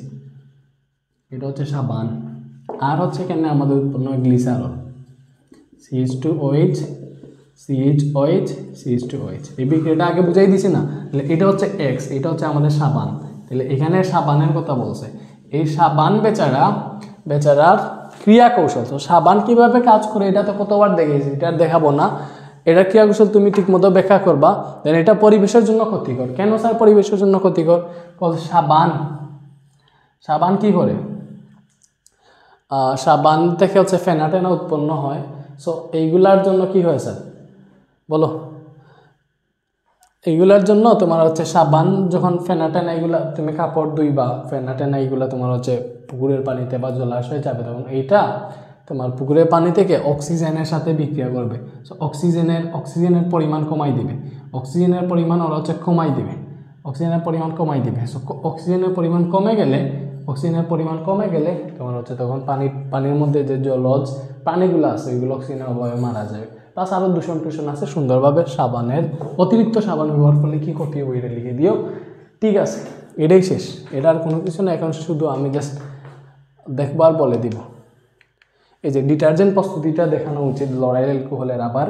সো এটা দেখো, অনেকে আবার বেসিক ক্লাস দেখবে না, তোমরাও সিকিউতে আসলে পারবে ইনশাল্লাহ। দেখো এই যে সৃষ্টি academic school and college Tangail, এটাতে বলছে উদ্দীপকের পি যৌগতে ডিটারজেন্ট প্রস্তুতি। পি বলছে 12 কার্বন বিশিষ্ট অ্যালকোহল। 12 কার্বন বিশিষ্ট অ্যালকোহলকে বলে লরাইল অ্যালকোহল। দেখো 12 কার্বন বিশিষ্ট অ্যালকোহল, এটার সংখ্যা হচ্ছে CH3 CH2 10। এটা তোমাকে ভালো করে শিখতে হবে যে কোনটা কি CH2OH। সো এখানে দেখবা 12টা কার্বন আছে, এখানে 10টা 11টা 12টা অ্যালকোহল, ওই যে OH আছে। এটার নাম হচ্ছে লরাইল অ্যালকোহল।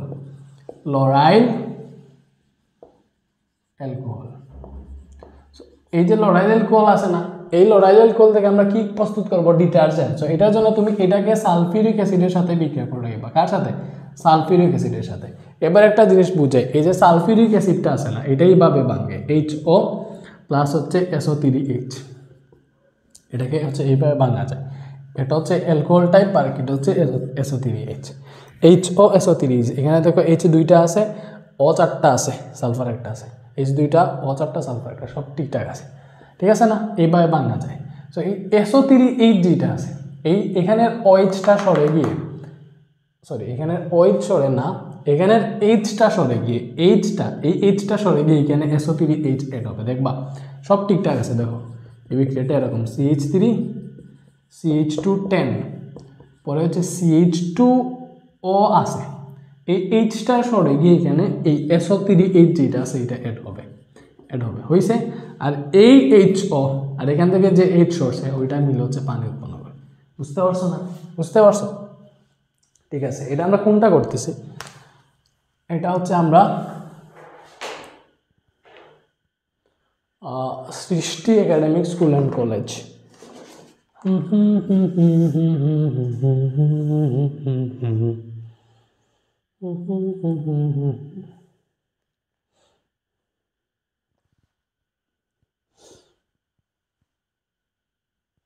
আচ্ছা, সো এটার নাম হচ্ছে লরাইল হাইড্রোজেন সালফেট।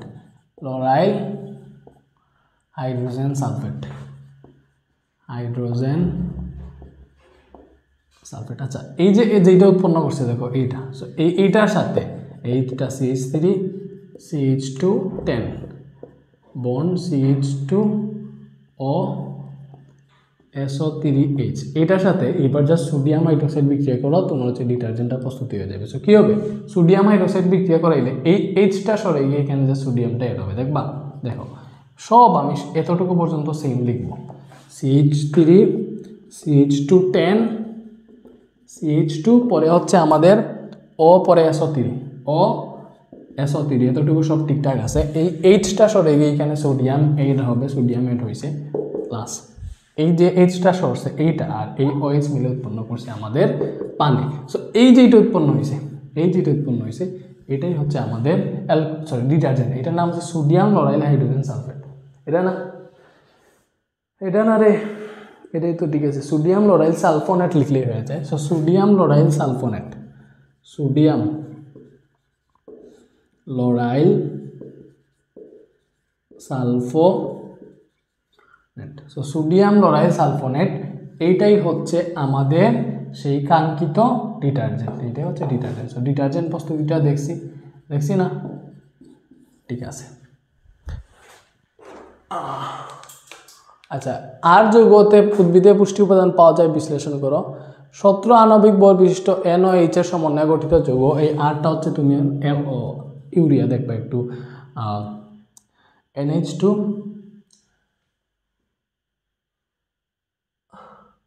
আচ্ছা 17 আণবিক ভর বিশিষ্ট NOH এর যৌগ, নাইট্রোজেন হাইড্রোজেন, এটা হচ্ছে অ্যামোনিয়া। আরটা হচ্ছে আমাদের অ্যামোনিয়া, এটা আণবিক ভর 17 দেখো, নাইট্রোজেন 14 আর হাইড্রোজেন 3টা, 3 একে 3 টোটাল 17। সো আমরা এই অ্যামোনিয়া থেকে কিভাবে হচ্ছে ইউরিয়া পাই এটা আমরা জানি। সো এটা থেকে আমরা ইউরিয়া পাবো স্যার, আমরা সবাই জানি। সো ইউরিয়া পাইলে এই ইউরিয়া থেকে উদ্ভিদের পুষ্টি উপাদান পাওয়া সম্ভব। উদ্ভিদের পুষ্টি উপাদান অ্যামোনিয়া কিভাবে পায় এগুলো আমরা সবগুলা জানি। সো এইগুলা তুমি বিশ্লেষণ করে লিখবা, ঠিক আছে? জানি না স্যার? জানি। এই যে ইউরিয়ার ফরমালিন, এটাই মেবি শেষ কোয়েশ্চেন আজকের জন্য। এই চ্যাপ্টারটা শেষ, তোমাদের সাথে আমার যাত্রাও শেষ। জাস্ট MCQ ক্লাস 2টা বাকি আছে, দিয়ে দিব। সো দেখো, এটা হচ্ছে ইউরিয়া ফরমালিন। সো নাইট্রোজেন হতে কিভাবে ইউরিয়া প্রস্তুত করা যায় সমীকরণ, সেটা দেখানো লাগবে না, এটা আমরা জানি। 2 নাম্বারটা বলছে ফরমালিন, এটা আমাদের ঘ নাম্বারে আসছে। সো এই ফরমালিনের উপকারী ও অপকারী দিক উল্লেখ করা যায়। ফরমালিন এটা আমরা কি জানি? আমরা জানি যে HCHO, ফরমালডিহাইড, এটার 40% জলীয় দ্রবণকে ফরমালিন বলে। বুঝছো? 40% জলীয় দ্রবণকে ফরমালিন বলে। মিথানএলডিহাইড বা মিথানেলের 40% জলীয় দ্রবণকে ফরমালিন বলে, ঠিক আছে? এটা আমরা জানি। সো এটার উপকারিতা ফরমালিনের উপকারিতা লিখবা। সবচেয়ে গ্রেটেস্ট উপকারিতা, এটা লাশ, মৃত বডি যে আছে না, লাশ সংরক্ষণে বানান কেউ না, লাশ সংরক্ষণে ব্যবহৃত হয়। তারপরে হচ্ছে এটা সংক্রামক ব্যাধি হিসেবেও কাজ করে অনেক সময়, সংক্রামক ব্যাধি হিসেবে কাজ করে। আর কি স্যার? লাশ সংরক্ষণে ব্যবহৃত হয়, সংক্রামক ব্যাধি হিসেবে কাজ করে। আর উপকারিতা হইতেছে, আচ্ছা কাপড় সংরক্ষণে এটা ব্যবহৃত হয়। এটা কাপড়কে আর কুঞ্চিত করতে দেয় না। তো এটা কাপড়কে কুঞ্চিত হতে দেয় না। এগুলো হচ্ছে উপকারিতা। অপকারিতা, এইটা কি স্যার? অপকারিতা মেন, এই যে ফরমালিন আছে না, এটার অপকারিতা অনেক। এটার কারণে ক্যান্সারও হয়, কিন্তু বর্ণান্ধতা হয়। দেখো, এটা বিষাক্ত খাবার, মানুষের রোগ প্রতিরোধ ক্ষমতা নষ্ট করে। এটা হচ্ছে মানুষের রোগ প্রতিরোধ ক্ষমতা নষ্ট করে এই ফরমালিন। সো ফরমালিন যখন ফল ফ্রুটে দেয়, তখন যদি এগুলো ভালো করে এই ফল ফ্রুট থেকে, তো ফরমালিন ফল ফ্রুটে মানে থেকে যায়। তো এই ফরমালিনযুক্ত ফল যখন খাবা, এটা তোমার দেহের রোগ প্রতিরোধ ক্ষমতা নষ্ট করে দেয়। বুঝতেছো? আমাদের যে অসাধু ব্যবসায়ীরা, ওরা তো ওদের লাভটাই চিন্তা করে, বাট এখানে ফরমালিন দিয়া তোমার রোগ প্রতিরোধ ক্ষমতা নষ্ট হয়ে যায় ডিরেক্ট। তোমার যে রোগ হইলে যে ভালো হবে, হ্যাঁ, রোগ হইলে যে কয়েকদিন পর ওষুধ খাইলে ভালো হয়, এই যে ভালো হওয়ার যে ক্ষমতাটা আছে না, রোগ প্রতিরোধ করার যে ক্ষমতাটা, এটা ধীরে ধীরে নষ্ট হয়ে যায়, বুঝছো? কমে যায় আর কি। পরে আসো, এটার কারণে বর্ণান্ধতাও হয়। আই থিঙ্ক হ্যাঁ, এটা চোখের রেটিনাকে আক্রান্ত করে, রেটিনার কোষ ধ্বংস করে, যার ফলে মানুষ অন্ধ হয়ে যায়, বুঝছো? চোখের রেটিনাকে আক্রমণ করে রেটিনাকে ধ্বংস করে, ফলে মানুষ অন্ধ হয়ে যায়। দেখতেছো? মানুষ ডিরেক্ট অন্ধ হয়ে যায়। দেন আরেকটা দিয়ে দেও, হয়ে যাবে, এত বেশি লেখা লাগে না। আরেকটা হইতেছে, এটার জন্য ব্লাড ক্যান্সার হয়। ব্লাড ক্যান্সার হইতে পারে, ব্লাড ক্যান্সার হয় এটার জন্য। এতটুকু তো আরও দু একটা মুখে বলে ফেলতেছি, তোমরা লিখো। এটা হচ্ছে শিশুদের দৈহিক বৃদ্ধি বাধাগ্রস্ত করে, তারপরে হচ্ছে বৃক্ক যকৃত পাকস্থলী মারাত্মক ক্ষতিগ্রস্ত করে। আর এটা খাইলে কোনো গর্ভবতী মা এটা গর্ভধারণের সময় ফরমালিনযুক্ত খাবার খাইলে তার হচ্ছে প্রতিবন্ধী সন্তান জন্ম হইতে পারে। বুঝতেছ এই ফরমালিন কতটা মারাত্মক? এইটা কোনো গর্ভধারণ সময় কোনো মা যদি এটা খায়, বলতে দিচ্ছে ফরমালিনযুক্ত খাবার খায়, তখন সন্তান যেটা হবে ওইটা প্রতিবন্ধী হওয়ার সম্ভাবনা থাকে। সো কত মারাত্মক জিনিস। সো আশা করি এখানেই শেষ, তোমরা ঠিকঠাক মতো লিখতে পারবা। এখানেই শেষ, তোমাদের সাথে আমার যাত্রাও এখানেই শেষ। তবে এই শেষ নয়, আরও দেখা হবে। কিভাবে দেখা হবে? এখানেই তোমাদের সাথে আমার যাত্রা শেষ নয়। তোমরা এসএসসি এক্সাম দিবা, এক্সামের পর তো আর এই ক্লাসগুলো কাজে আসবে না। এখানে তোমাদের কেমিস্ট্রি কোর্সের যাত্রাও শেষ। আমরা সব কেমিস্ট্রি কোর্সের সবগুলা কমপ্লিট করছি। জাস্ট ওই যে কেমিস্ট্রি চ্যাপ্টার 12 আর 2 এর এমসিকিউ আছে, এগুলো তো এই ফটাফট দিয়ে দিব, কালকেই দিয়ে দিব, সমস্যা নেই। সো আশা করি এই জার্নিটা অনেক এনজয়েবল ছিল তোমাদের সাথে। তোমরাই আমার প্রথম ব্যাচ এবং তোমাদের দিয়ে হচ্ছে আমার সব পেইড ব্যাচগুলা শুরু আর কিছু। তোমাদের দিয়ে তোমাদের সাথে আমার অনেক উত্থান পতন তোমরা আমার দেখছো বা সামনেও দেখবা হয়তো। তোমরা আমার অনেক প্রিয় হয়ে থাকবা, এই এসএসসি 24 ব্যাচের স্টুডেন্টরা। তোমাদের সাথে আমি অনেক বেশি ইন্টারেক্টিভ আসলাম, অনেক বেশি মিশছি। হয়তো পরবর্তী ব্যাচের সাথে এতটা ক্লোজ কানেকশন থাকবে না। তোমরা যেই মেসেজ দাও, আমি বিজি হইলে তোমাদের মেসেজগুলো আমি সেন্ড করছি, আনসার দেওয়ার চেষ্টা করছি। সো এইটা তোমরা আমার প্রথম ব্যাচ ছিলাম, তোমাদের সাথে আমি খুব ক্লোজলি কানেক্টেড ছিলাম। এটাও তো অন্যান্য ব্যাচের সাথে থাকবো কিনা জানি না, বাট তোমাদেরকে হচ্ছে আমি সারা জীবন মনে রাখবো, বিকজ তোমাদের দিয়ে আমার সব কিছু শুরু। তোমরাও ভাইয়াকে মনে রাখবা, অ্যান্ড ঠিকমতো এক্সাম দিবা, দোয়া করি। আর হচ্ছে ভালো থাকবা, জীবনে ভালো মানুষ হইবা। জীবনে যেই পজিশনে যাও, অন্যায় কোনো কিছু করবা না, বুঝছো? অন্যায় কোনো কিছু করবো না। দেখবা তুমি এমনিতেই কোনো সমস্যায় আটকাইলেও এখানে তুমি যদি ন্যায় থাকো, একদিন না একদিন হচ্ছে এটার ফল তুমি পাবা। এটার যে পুণ্যটা, এটা তুমি পাবা। সো কোনোদিন অন্যায় করবা না, দুর্নীতিতে অ্যাড হবা না। তোমরা অনেক বড় বড় পজিশনে যাইবা, দেখবা দুর্নীতি আসলে খাড়া করে। স্যার দুর্নীতি, মনে করে একটা চোর, সাধারণ চোর, অশিক্ষিত সাধারণ চোর যদি চুরি করে, সে সর্বোচ্চ একটা বাড়িতে যদি চুরি করে 10-20 হাজার, 1 লাখ, মনে করো 1 লাখ টাকার হচ্ছে পণ্য সে চুরি করছে, এর বেশি চুরি করা ওর অনেক কষ্ট। বাট শিক্ষিত চোর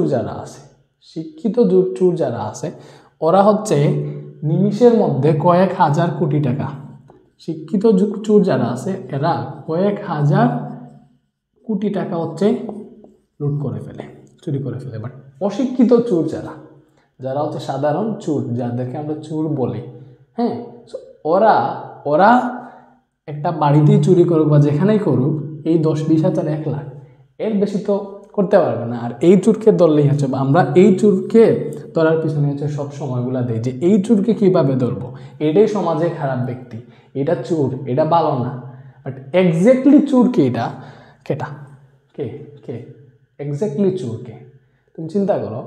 যারা শিক্ষিত হয়ে দুর্নীতি করে, তোমরা তো অবভিয়াসলি পড়তেছো, অনেক বড় লেভেলে যাওয়া ইনশাল্লাহ। সো উপরের লেভেলে গেলেও এই দুর্নীতি অন্যায় জিনিসে অ্যাড হবে না, কজ তোমার দ্বারা একটা দেশ, একটা জাতির কী ক্ষতি হইতে পারে এটা তুমি চিন্তাও করতে পারবে না যারা দুর্নীতি করে। সো ওরা শিক্ষিত চোর যারা, ওরা হচ্ছে নিমিষেই কয়েক হাজার কোটি টাকা চুরি করে ফেলে। এবং এইটা কিভাবে যে এফেক্ট করে, এর হচ্ছে তুমি যদি এই সেক্টরে না থাকো বুঝবা না। এবং সাধারণ মানুষরা হচ্ছে এইটার জন্য সাফার করে। বাট এই চোরকে আমরা হচ্ছে বাহবা দিয়ে বেড়াই, এই চোরকে ধরার কোনো আমাদের কাছে নাই, এই চোরকে ধরার কোনো চেষ্টাও আমরা করি না। এই চোরকে হচ্ছে আমরা সম্মানের সহিত সম্মান দিয়েই থাকি, সম্মান দিয়েই চলাফেরা করি। বাট আমরা বুঝতেও পারি না যে এই চোর নিমিষেই কয়েক হাজার কোটি টাকা লুট করে যাইতেছে, দেশের সম্পদ নষ্ট করতেছে, দেশের সম্পদ বিদেশে পাচার করতেছে। বাট আমরা এক্স্যাক্টলি এই ছোটো ছোটো চোর যারা আছে ওদের পেছনে দৌড়াই, এক্স্যাক্টলি বড় চোর যারা আছে ওরাই হচ্ছে দেশে যা ক্ষতি করার ওরাই করে। সো এইটাই অনুরোধ যে বড় ভাই হিসাবেই বলো, জীবনে অন্যায় কোনো কিছু করবা না, যাই করো ন্যায় করবা, ন্যায়ের মধ্যে থাকবা, বুঝছো? জীবনে অন্যায় কোনো কিছু করবা না, ইনশাল্লাহ তুমি হচ্ছে ভালো পজিশনে যাইতে পারবা। আর এখানেই শেষ নয়, কেন বলতেছি, তোমাদের সাথে আমার এইচএসসিতে আবার দেখা হবে, এইচএসসিতে আবার দেখা হবে। আমি এইচএসসির জন্য আর একটা চ্যানেল খুলবো, 2-3 দিনের মধ্যে তোমাদেরকে জানাই দিব। তোমাদের সাথে আমার এইচএসসিতে আবার দেখা হবে ইনশাল্লাহ। এবং কেমিস্ট্রি না পড়াই ফিজিক্স আর ম্যাথ পড়াবো, ফিজিক্স আর ম্যাথ এই দুইটার মধ্যে যেইটা হচ্ছে মানে দুইটা পড়াইতে না পারলে অ্যাটলিস্ট ফিজিক্স পড়াইব। সো দেখা হবে আবারও, এই যাত্রা শেষ যাত্রা নয়। সো আশা করি তোমরা হচ্ছে আমাদের এই ক্লাসগুলো এনজয়েবল ছিল এবং অনেক বেশি শিখছো। পরীক্ষার হলে এগুলা রিভাইজ দিয়ে যাই। আর তোমরা যারা আমার কেমিস্ট্রি বেসিক টু প্রো কোর্সে আসো, তোমাদের আমাদের ফাইনাল ডিভিশন কোর্সে যদি ভর্তি হইতে না পারো, তাইলে তোমরা আমাকে জাস্ট বইলো, মানে হোয়াটসঅ্যাপেই বললো যে ভাই আমি ভর্তি হইতে পারি নাই, আমার সমস্যা ছিল, আমাকে আমার এই ক্লাসটা প্রয়োজন, যেটা তুমি রিভিশন দিয়ে যাইতে চাও ওইটা আমাকে বইলো হোয়াটসঅ্যাপে, বা এইটা তোমাকে ফ্রিতেই এটা লিঙ্ক দিয়ে দিব, তুমি দেখবা, বুঝছো? আমি চাই এতদিন আমার সাথে ছিলা একদম প্রথম থেকে, এখন তো মনে করো শেষ সময় আইসা এত লম্বা লম্বা ক্লাসগুলো রিভিশন দিতে পারবে না। এটা রিভিশনের জন্য এটা ছোটো আছে, বাট আগের যে ক্লাসগুলো 6-7 ঘন্টা ক্লাস ওইগুলো তুমি পড়তে পারবে না। সো রিভিশনের জন্য বাইরের যে ফাইনাল রিভিশন কোর্সের ক্লাস আছে ওইগুলো হচ্ছে 2 থেকে 3 ঘন্টার মধ্যেই শেষ হয়ে যায়, 2-2.5 ঘন্টা আর কি। সো এগুলোতে প্রত্যেকটা ভিডিওতে মানে এক একটা ভিডিওতে এক একটা চ্যাপ্টার শেষ করছি। সো ওই ক্লাসগুলো দেখলে হচ্ছে তুমি হচ্ছে এখানে যা পড়াইছে পরীক্ষা হলে গিয়ে টাইপগুলো কমন পেয়ে যাবা। সো তোমাকে আমি ফ্রিতেই লিঙ্ক দিয়ে দিব, যদি তুমি কোর্সে অ্যাড নাও থাকো আমাকে মেসেজ দিয়ে যে ভাইয়া আমি আপনার এই বেসিক টু প্রো কোর্সে আসি, আমাকে প্লিজ ওই যে ফাইনাল রিভিশন ব্যাচের এই চ্যাপ্টারটার লিঙ্ক দেন, আমি দিয়ে দিব। ভালো থাকো। আর কোনো সমস্যা থাকলে, কোনো অভিযোগ থাকলে বলতে পারো যে আমার পড়ানোর উপর তোমরা স্যাটিসফাইড কিনা, এটাও একটু জানাইও। আর কোনো ভুল থাকলেও বইলো, যাতে হচ্ছে আমি এটা শুধরাইয়া পরবর্তী ব্যাচকে ভালো সার্ভিসটা দিতে পারি। সো ভালো থাকো, ইনশাল্লাহ এইচএসসি লাইফে আবার দেখা হবে। আল্লাহ হাফেজ।